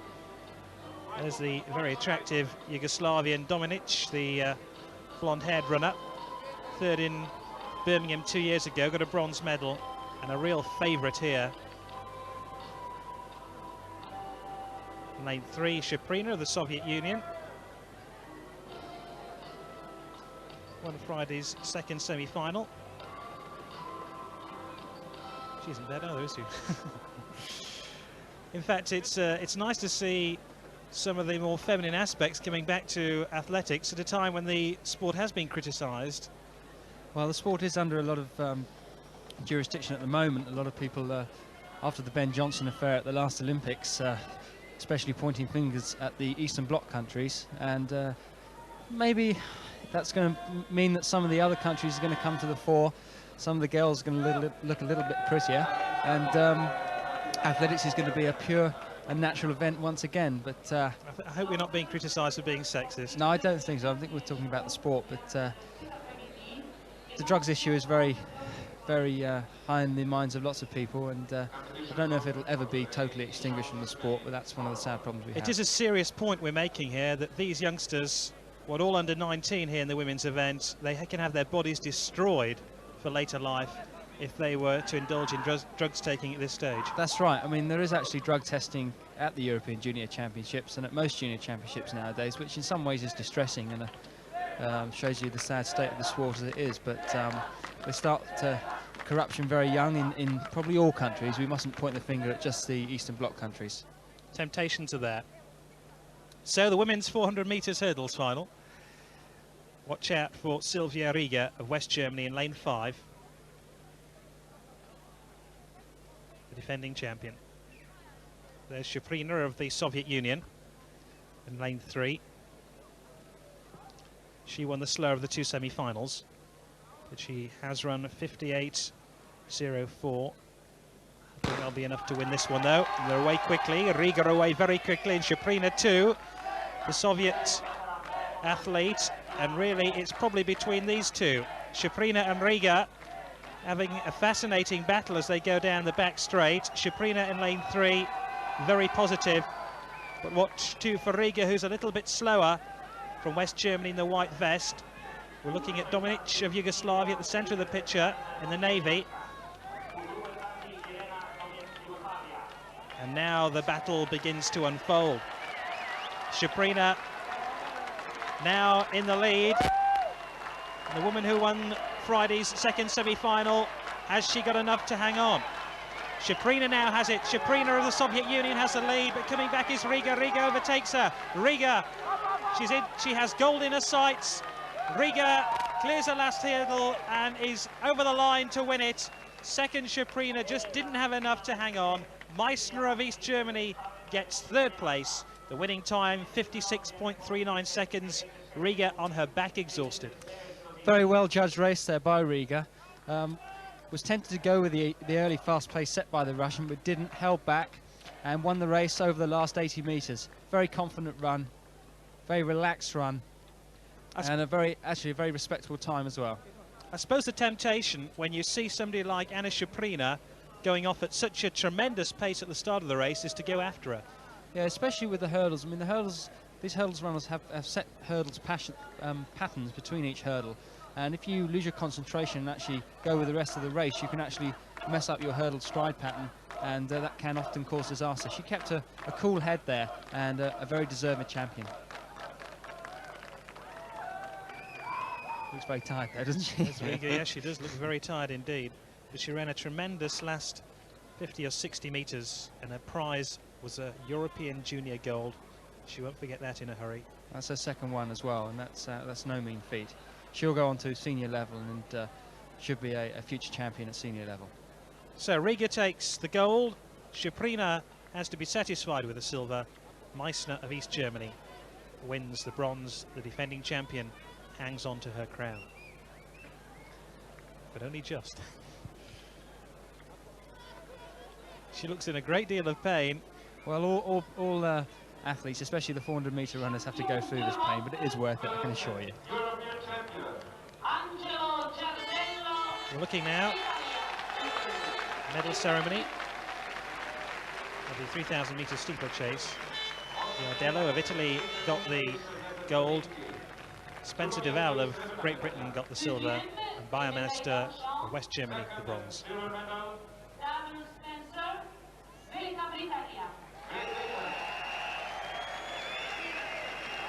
It was a proud moment for any youngster to get a medal around his neck, no matter what colour it is. And you've experienced that, haven't you? Yeah, I'm sure it's not that sunny out in Yugoslavia. I think the British team are trying to be the coolest team in Europe, from what I've seen. Well, it has been bright here all day. But he's certainly the cool man of the rostrum.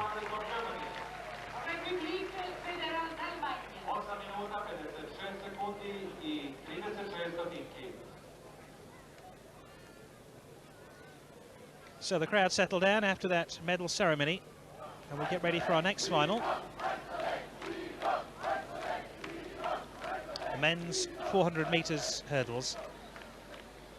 In lane 1, Sior of France, Barkotovic of Czechoslovakia in 2, Orange-Chuk of the Soviet Union in 3, Franchiosi of Italy in 4, Kokuvan of Yugoslavia in 5, in 6 Brunel of France, in lane 7 Rodriguez of Portugal, and Boncompagna of Italy goes in lane 8. 1 lap, 10 hurdles, the prize, gold medal, the first man across the line. Will it be Jérôme Sior of France? I doubt it somehow, one of the slower qualifiers for today's final.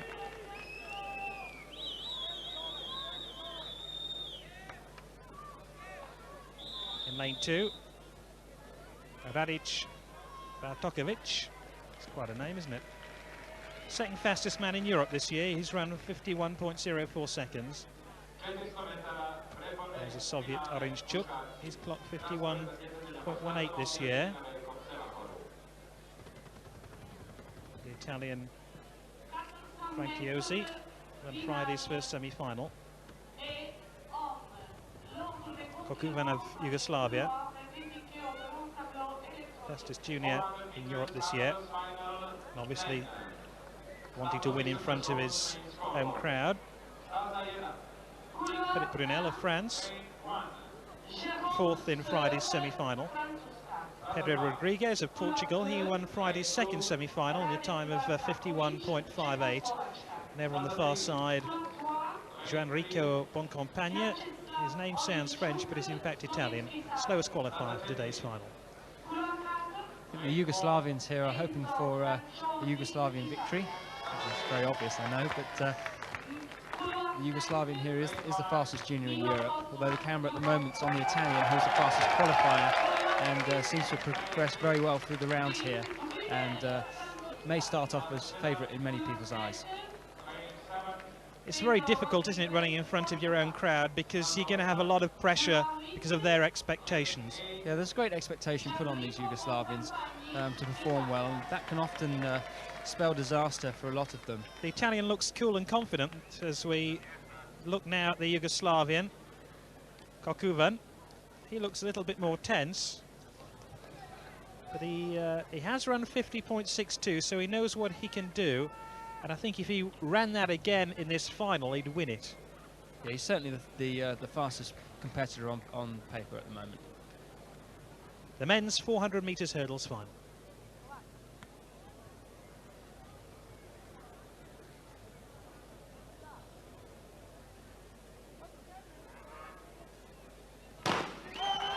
Away the first attempt. Kokuvan of Yugoslavia has got a good start in the navy shorts over in lane 5.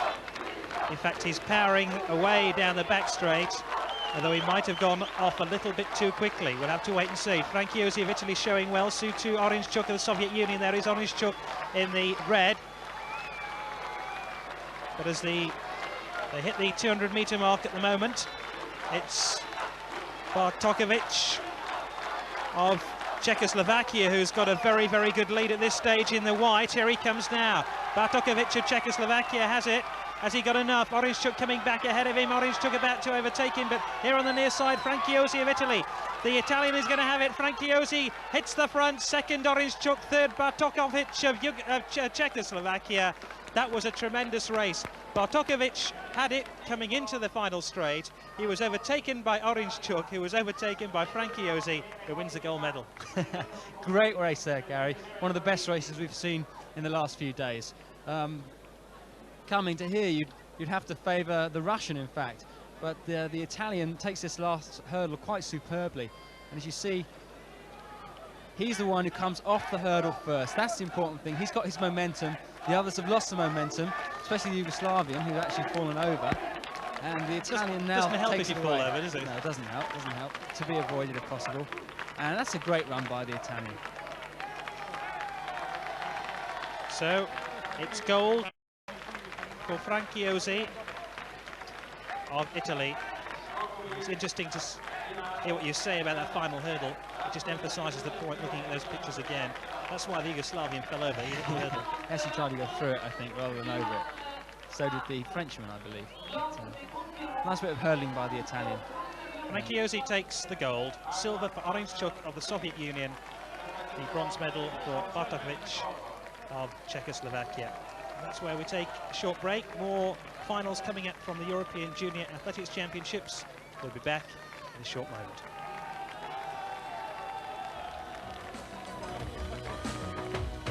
The European Junior Athletics Championships brought to you by Dairy Crest, the leading UK dairy company and major sponsor of British athletics.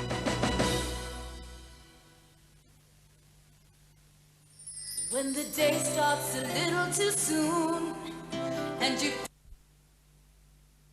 And we're going to take a quick check now on the men's javelin final. We're going to see Martin Rušička of East Germany with his first throw, and it was a throw that took him into the lead of the competition. Over 65 metres, 65.78 that throw. The judges liked it, and so did Rušička.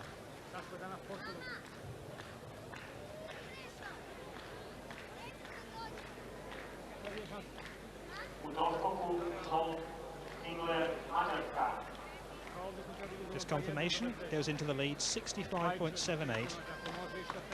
Would be big enough to win the competition, but as a first throw, I won't be too disappointed. Going to see next the women's 200 metres final. Let's check on the lineup. Sajdakova of Czechoslovakia goes in lane 1. Kathy Merry of Great Britain in 2. Schoenberger of East Germany in 3. Turin of the Soviet Union in 4. Simonovic of France in 5. In lane 6, Manuela Dürr of East Germany. In lane 7, Svetlana Doronina of the Soviet Union. Lundberg of Sweden goes in lane 8. There's Kathy Merry, just 14 years old, from the Birchfield Club in England. Came third in yesterday's first semi-final when she ran 24 dead. Schoenberger, second fastest junior in Europe this year. She'll be one of the favourites to at least take a medal. She'll be hoping the colour of it will be gold. So too, Zoya Turin. Silver medal already in her pocket after the 100 metres final. There's Margalit Simonovic of France. That's an Eastern European sounding name. She's run 23.41 seconds this year for the 200 metres. Manuela Dürr, bronze medal in the 100 metres. That was the final a couple of days ago. Doronina of the Soviet Union. Victoria Lundberg of Sweden, an outsider in the outside lane. This is going to be a fascinating battle, isn't it? I think the girls to look out for will be Schoenberger in lane 3 and Manuela Dürr in lane 6, who got a bronze in the 100 metres final, but is actually better built for the 200 metres. How easy is it to step up from the 100 to the 200? Well, it depends on the athlete. The short, squattier athletes will be the specialists over 60 to 100 metres, and the taller you get, the longer your stride, the more favoured you are towards 200 metres.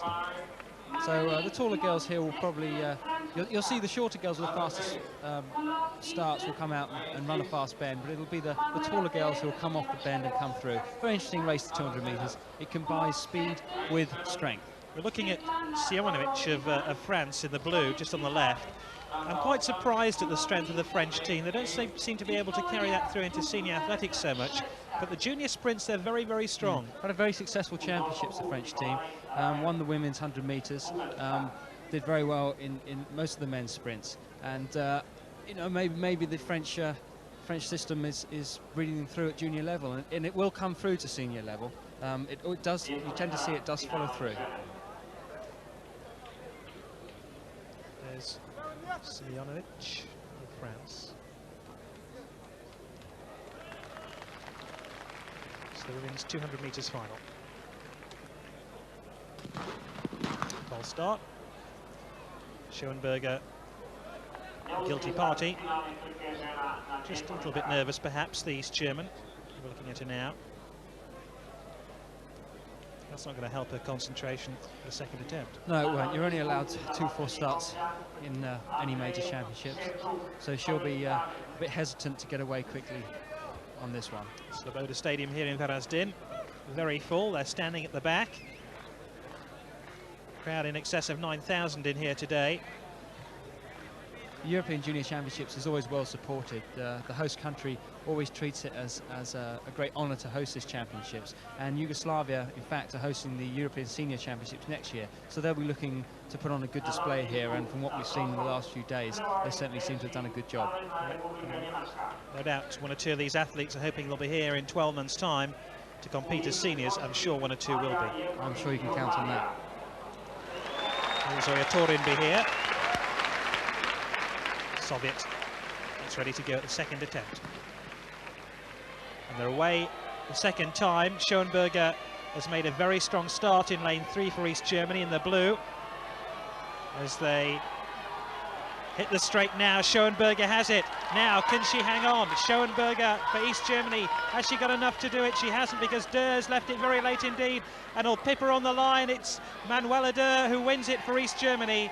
It'll be Jana Schoenberger of East Germany second. In third, Zoya Torin of the Soviet Union. In fourth place, the French athlete Semenic. But Manuela Durr left it late, as we've seen in all the finals so far today. Bronze medal in the 100 metres final. She now has a gold. The long-legged East German there, really powering through over the final quarter of the race, and it's her long stride and her strength compared to her shorter compatriot, which takes her to the gold medal. Great run. 1 and 2 for East Germany then. Torin of the Soviet Union has to be satisfied with a bronze. But Schoenberger, I think, must have felt that she'd got the gold medal in her pocket, and all of a sudden she saw a teammate coming around. Let's just take a check on that. Manuela Durr wins the gold then for East Germany. Silver for East Germany with Schoenberger. And Torin, the Soviet Union, gets the bronze.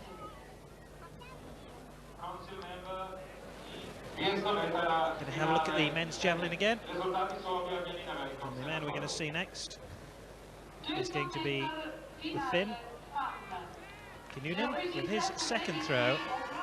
And he threw 74.44 to take the lead.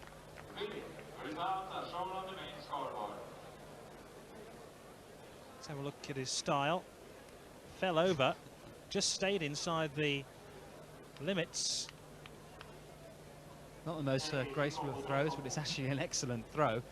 See the javelin really hanging there in the air, and it may not be the most graceful thrower, but it's very, very effective. That in fact took the lead, 74.44. We'll check on the men's javelin a little later on. Okay, next up, the final of the men's 200 metres. Torbjörn Eriksson is in lane 1. In lane 2, Makawake of Poland. John Kenny of Great Britain in 3. In 4, Leif Johnson of Sweden. Is Marek Zaluski of Poland in 5. Soviet athlete Chilichov in lane 6. Okina of Italy in 7. Ulbrich of East Germany goes in lane 8. One of the most eagerly awaited finals of the championships here, especially with the Pole Zaluski against the 100-metre champion Chilichov. Okay, who's your money on? Well, from what I saw yesterday, I'd probably go for Chilichov, because he's going to be very, very confident after winning the 100 metres. But it's hard to say, because Zaluski did look very, very relaxed in his semi-final, so I wouldn't like to really put any money on this one. There's John Kenny of Great Britain, the 18-year-old from Ilford in London. Personal best of 21.31. And that would be good enough to win a medal today, I'm sure. There's the flowing locks of Leif Johnson from Sweden, joint second with John Kenny in yesterday's semi-final. Very promising athlete. There's Marek Zaluski, who you were talking about a moment ago, Roger, from Poland. Fastest qualifier for today's final, ran 20.98 seconds to win yesterday's second semi-final. And there's Chilichov. If you compare the two structures of both these athletes, Chilichov's a very heavy, strong athlete, and Zaluski a very slim, fine athlete. But at 200 metres, already at most distances, you don't have to be strong and powerful to be quick. And Zaluski is a very graceful runner who tends to have longer fibres in his muscles, and may not look as if he's going to be up there, but is a very good flower. He's the fastest junior in Europe, Lars Ulbrich. He's ran 20.91 this year, so let's not rule him out of the contention. It should be a very good race, actually. Chilichov already has gold in the 100 metres event in these championships. He's in the relays as well. He could walk away with 3 gold medals. But Pol does have the extra advantage of being 1 lane inside the Russian, and that's a great advantage for this race, because he can actually run off the Russian, and it is a great psychological advantage to be the inside runner. So the men's 200 metres final here in the Sloboda Stadium in Varaždin.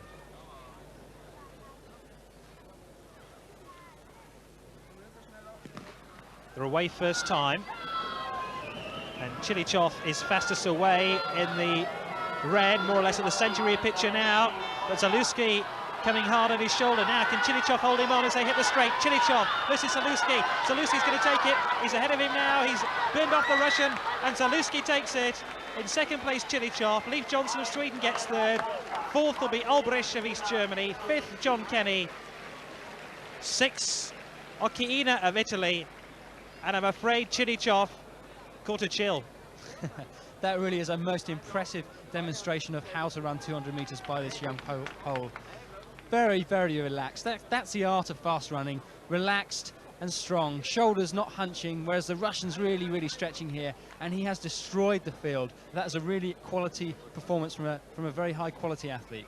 Marek Zaluski takes gold then for Italy, and he made his class tell in the last 60 metres. Chilichov has to be content with the silver.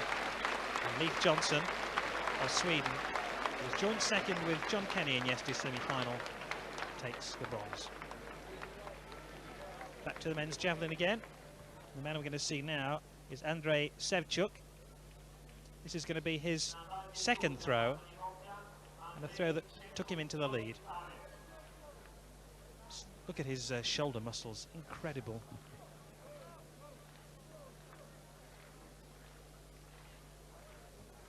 Great athletes, these javelin throwers.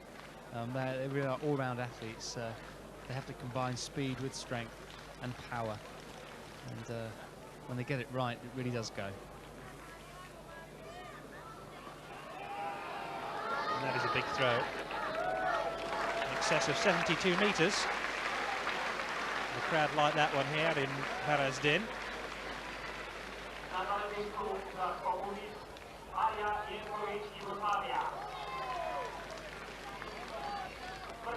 He's really doing battle with his own teammate, Ovchinkov, and we'll see him a little bit later on. But that throw, good enough to take the lead, 72 metres and 26. And he just stayed inside the distance. We'll check on the final stage of that competition a little bit later on. And let's look now at the next final here on the track, which is the men's 800 metres. Vincent Hoek of Holland goes in lane 1, Hoek of Holland. In lane 2, Sukup of Czechoslovakia. In lane 3, Kiemel of Holland. 2 Dutchmen running in this final. Paul Burgess of Great Britain goes in 4. Makarovic of the Soviet Union goes in 5. Toniolo of Italy in 6. In lane 7, Hirish of Czechoslovakia, one of the fancied runners. And Karsten Otte of West Germany in lane 8. Don't forget also in lane 8, Craig Winrow. We had a heat for the final qualifying place, and that's how we've got 9 runners in today's 800 metres final instead of the usual 8. Quite a rare occurrence, but I'm sure that it won't cause too many problems. 6th fastest man in Europe this year, Vincent Hoek. There's Pavel Sukup, one of 2 Czechs in this race. He's the 4th fastest man in Europe this year, finished 5th in yesterday's semi-finals. Eddie Kiemel, he ran 1 minute, 50.67 seconds yesterday. There's Paul Burgess, Wigan teammate of Craig Winrow, who is also running in this race, #1 in Great Britain for his age group for the last 4 years. Makarovic of the Soviet Union, Toniolo of Italy,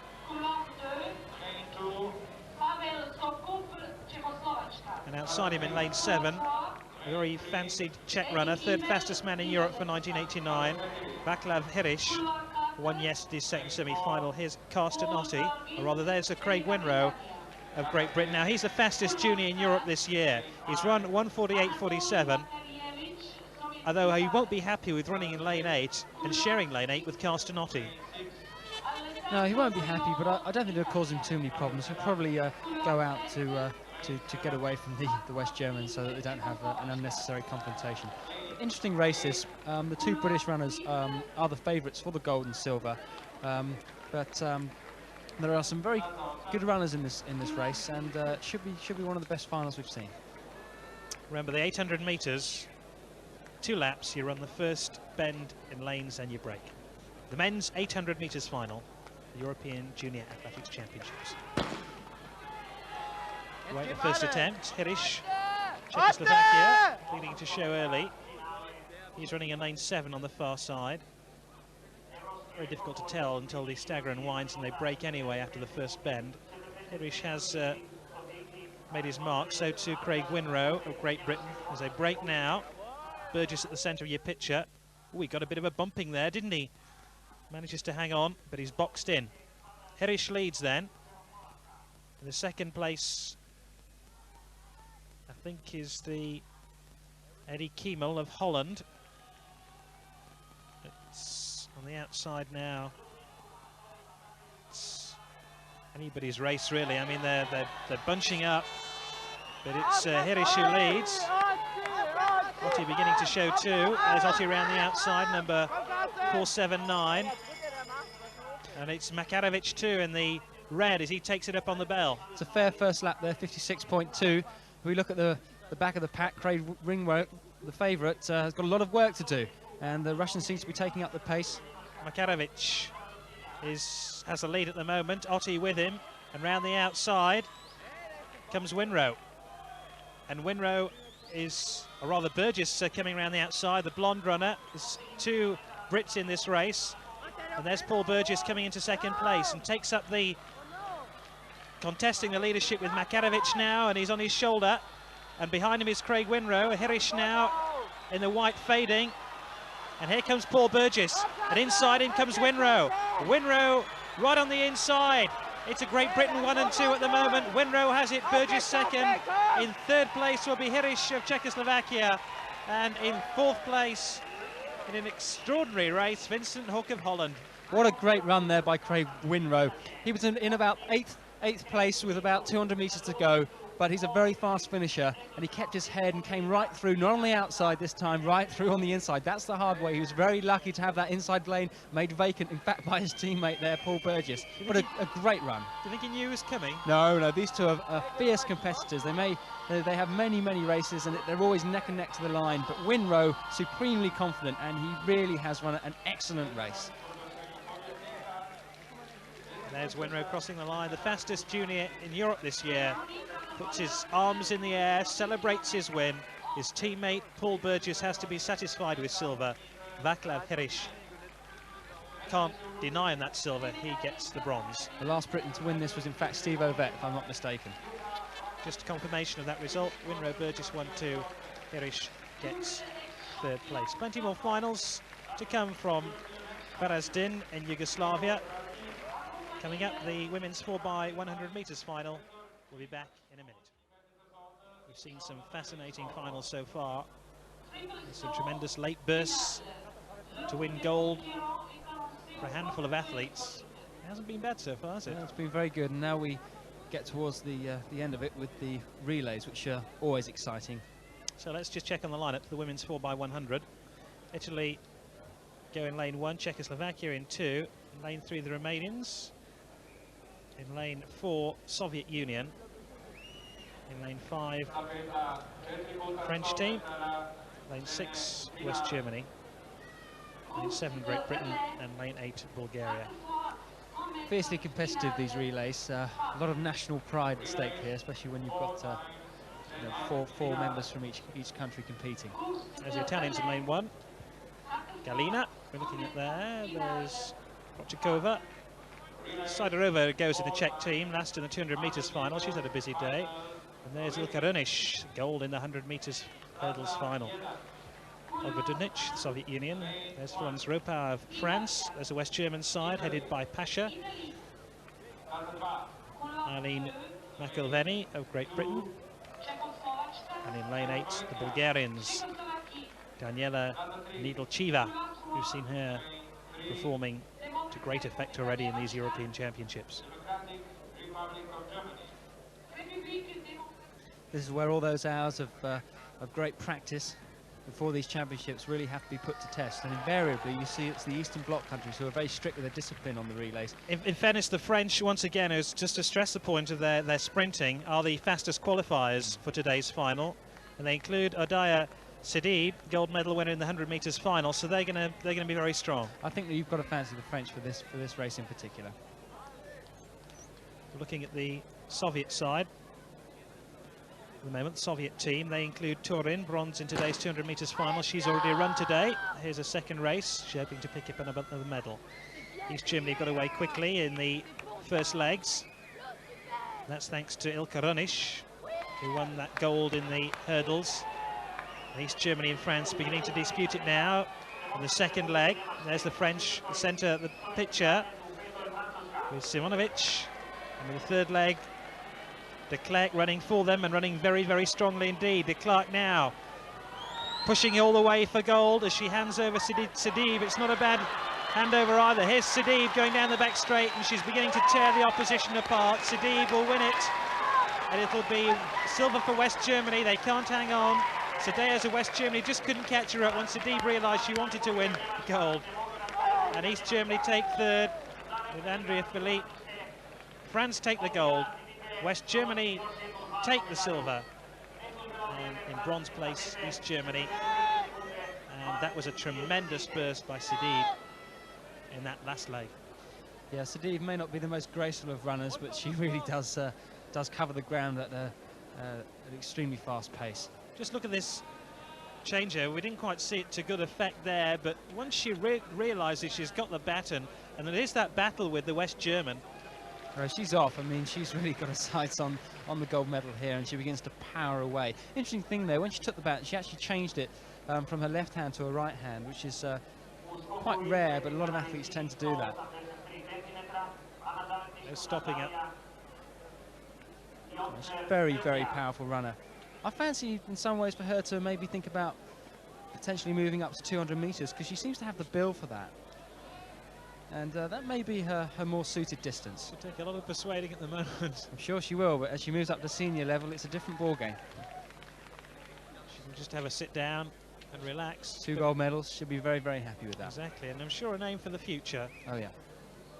Let's go back to the men's javelin, and we're going to see Vladim Ovchinkov with his 5th throw. Now, he is the world junior record holder. He has thrown over 80 metres, and he's thrown over 79 this year. And that was the throw that won him the gold medal. Over 76 metres that throw. And no surprises, he eventually took the gold medal. Just look at his technique. Hugely powerful thrower, this young man. Great drive from the hips, very fast throwing arm, and that's the gold medal for Russia. 76.96. So let's check now on the men's 4x100 relay. Italy go in lane 1, in lane 2 Sweden, in lane 3 France, and in lane 4 Soviet Union. In lane 5 Poland, Zaluski runs for them, silver medal in the 100 metres final. In lane 6, Great Britain. They include Jason Livingston and their team. West Germany go in lane 7. And in lane 8, the Finns. And the fastest qualifiers for this final were the Poles, who go in lane 5. And there is their first runner, Kawinski. The second fastest qualifiers, Soviet team. And they boast the likes of Chilichov, who runs the second leg for them, and also Kuchmurnov, who runs the final leg. Second confrontation of the day between the Pole Zaluski and the Russian Chilichov. Gold medalists in their own right, and only one of them is going to come away with 2 gold medals from this championships. In fairness, they don't run against each other in the same leg. No, they don't, but they're still competing against each other, and it'd be interesting to see. The Russians may be favourites on paper, but the Poles running very well. So, will Marek Zaluski be celebrating another gold medal. He runs in leg 3 for Poland. Kawinski runs the first leg for them. There's the Frenchman, Gerlof. French team, the 3rd fastest qualifiers. The Poles are red-hot favourites, though. It's going to be the best drilled team who should come away with gold here.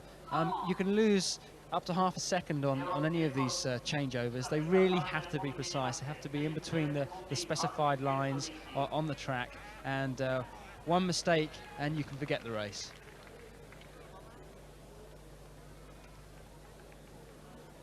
Stephen Gucci of Great Britain, he'll run leg 1 for them. Great Britain team will do very well to get inside the first 3 positions. It's a very, very strong competition. It's the men's 4x100 relay final.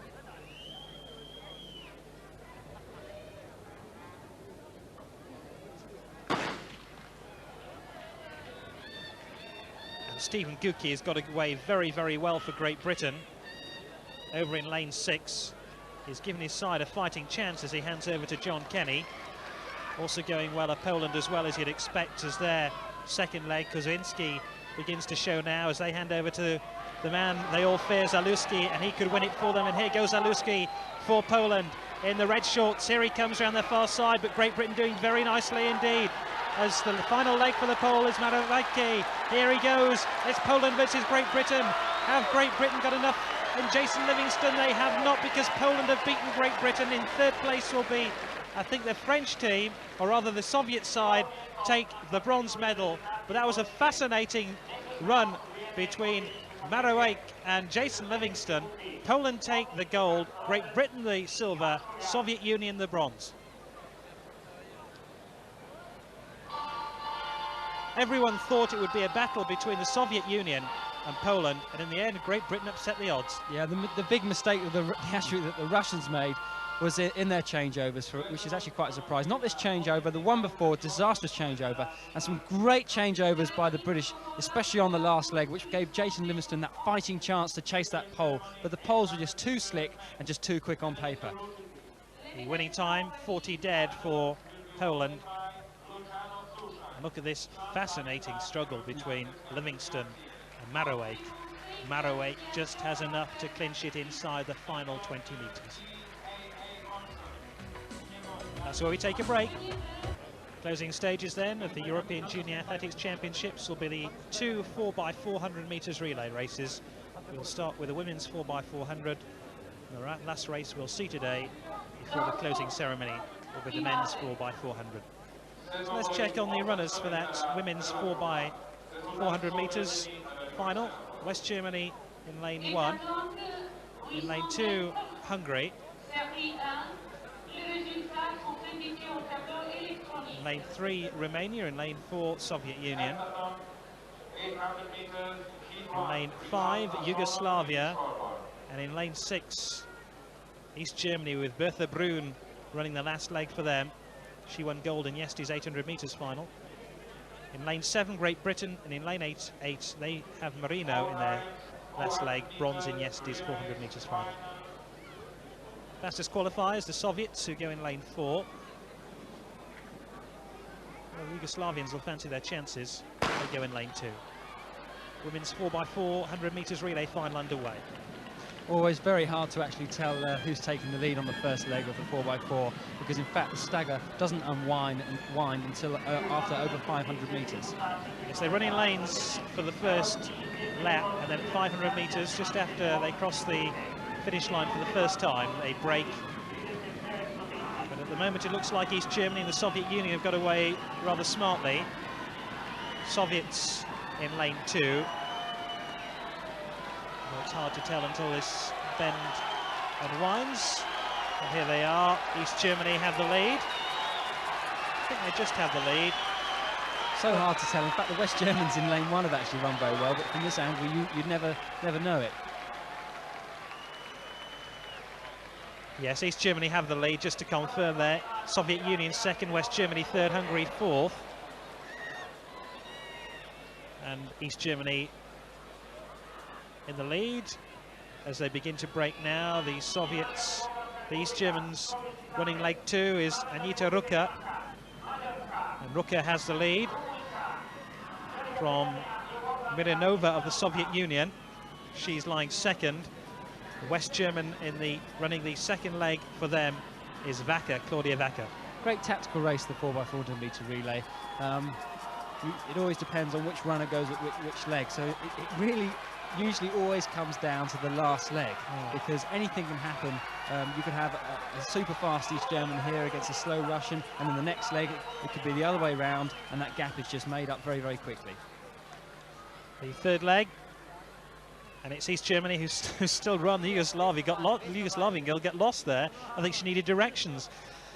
East Germany lead then, Soviet Union second, West Germany third. It's really between those three for the medals at this stage, but the Soviet girl running the third leg of this 4x400, Sneiger, is catching up, and she's overtaken the East German, and Sneiger now beginning to show her class, and it's Meissner who will have a lot of work to do to catch her up again. Meissner coming back hard at her, Sneiger. Meissner versus Sneiger then, shoulder to shoulder. And they come back now with Meissner in the lead. And the nice thing about East Germany is they've got big Bertha Brun waiting to run the last leg for them. Very nice to have the class athlete of this championship here. Very sensible run there by the East German girl. She didn't lose her cool. The Russian overtook her, but she said, hey, you can't do that to me, and back she came. And I think she's given East Germany now an almost impossible lead for the Russians to catch up with Bertha Brun, the gold medalist from the 800 metres on the last leg. There's Bertha Brun in the blue at the front. She has gold in her sights, and she's already won 1 gold medal. Running the final leg for the Soviet team, Ella Sedova. She can run her heart out, but she'll have to do even better than that to catch the East German Bertha. Lovely position for Bertha Brun to be in here. Just she's going to enjoy this last 100 metres. I know how this feels in the European Junior Championships. We won the relay back in '85, and it's a lovely feeling because it's the end of really enjoyable championships here, especially if you're on your way to your second gold medal. Bertha Brun ties it up for the East German team. She wins her second gold medal of the European Junior Athletics Championships. In second place will be the Soviet Union. In third place will be West Germany. Hungary come in fourth, and the winning time, 3 minutes 33.38 seconds. Gold for West Germany, Soviet Union second, East Germany third. I think they've got that the wrong way around. Yes. I think it's East Germany first, Russia, and then West Germany. That's right, Soviets do in fact take the silver. But Bertha Brun, I think she had time to make herself a cup of tea as she was coming down this back straight. I think we're looking at a potential Olympic champion here in Bertha Brun. She's the world and European junior 800 metre record holder, and I think she's going to go on to greater heights, and possibly we'll see her taking the medal at next year's European Senior Championships. Well, she couldn't have a better preparation for those Senior European Championships back here in Yugoslavia in 12 months' time. Final race we're going to see from the European Junior Athletics Championships, the men's 4x400 relay. Ireland in lane 1, Soviet Union in lane 2, East Germany in 3 and Bulgaria in 4.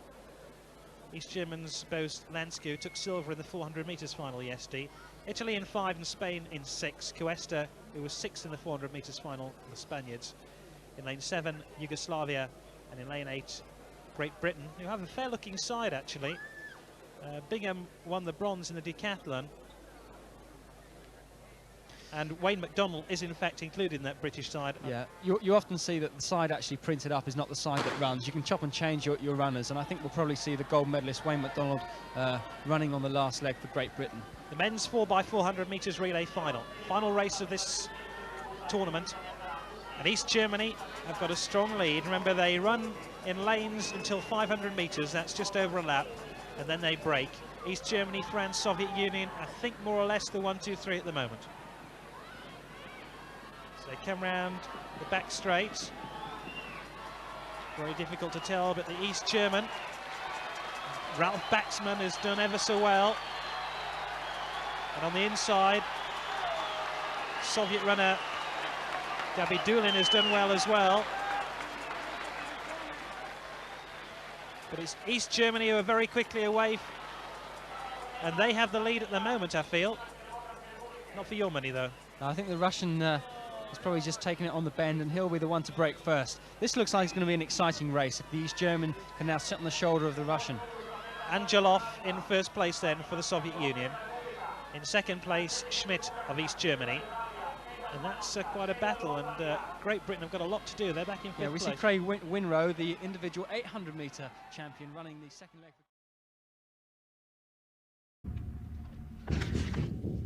I'll be back.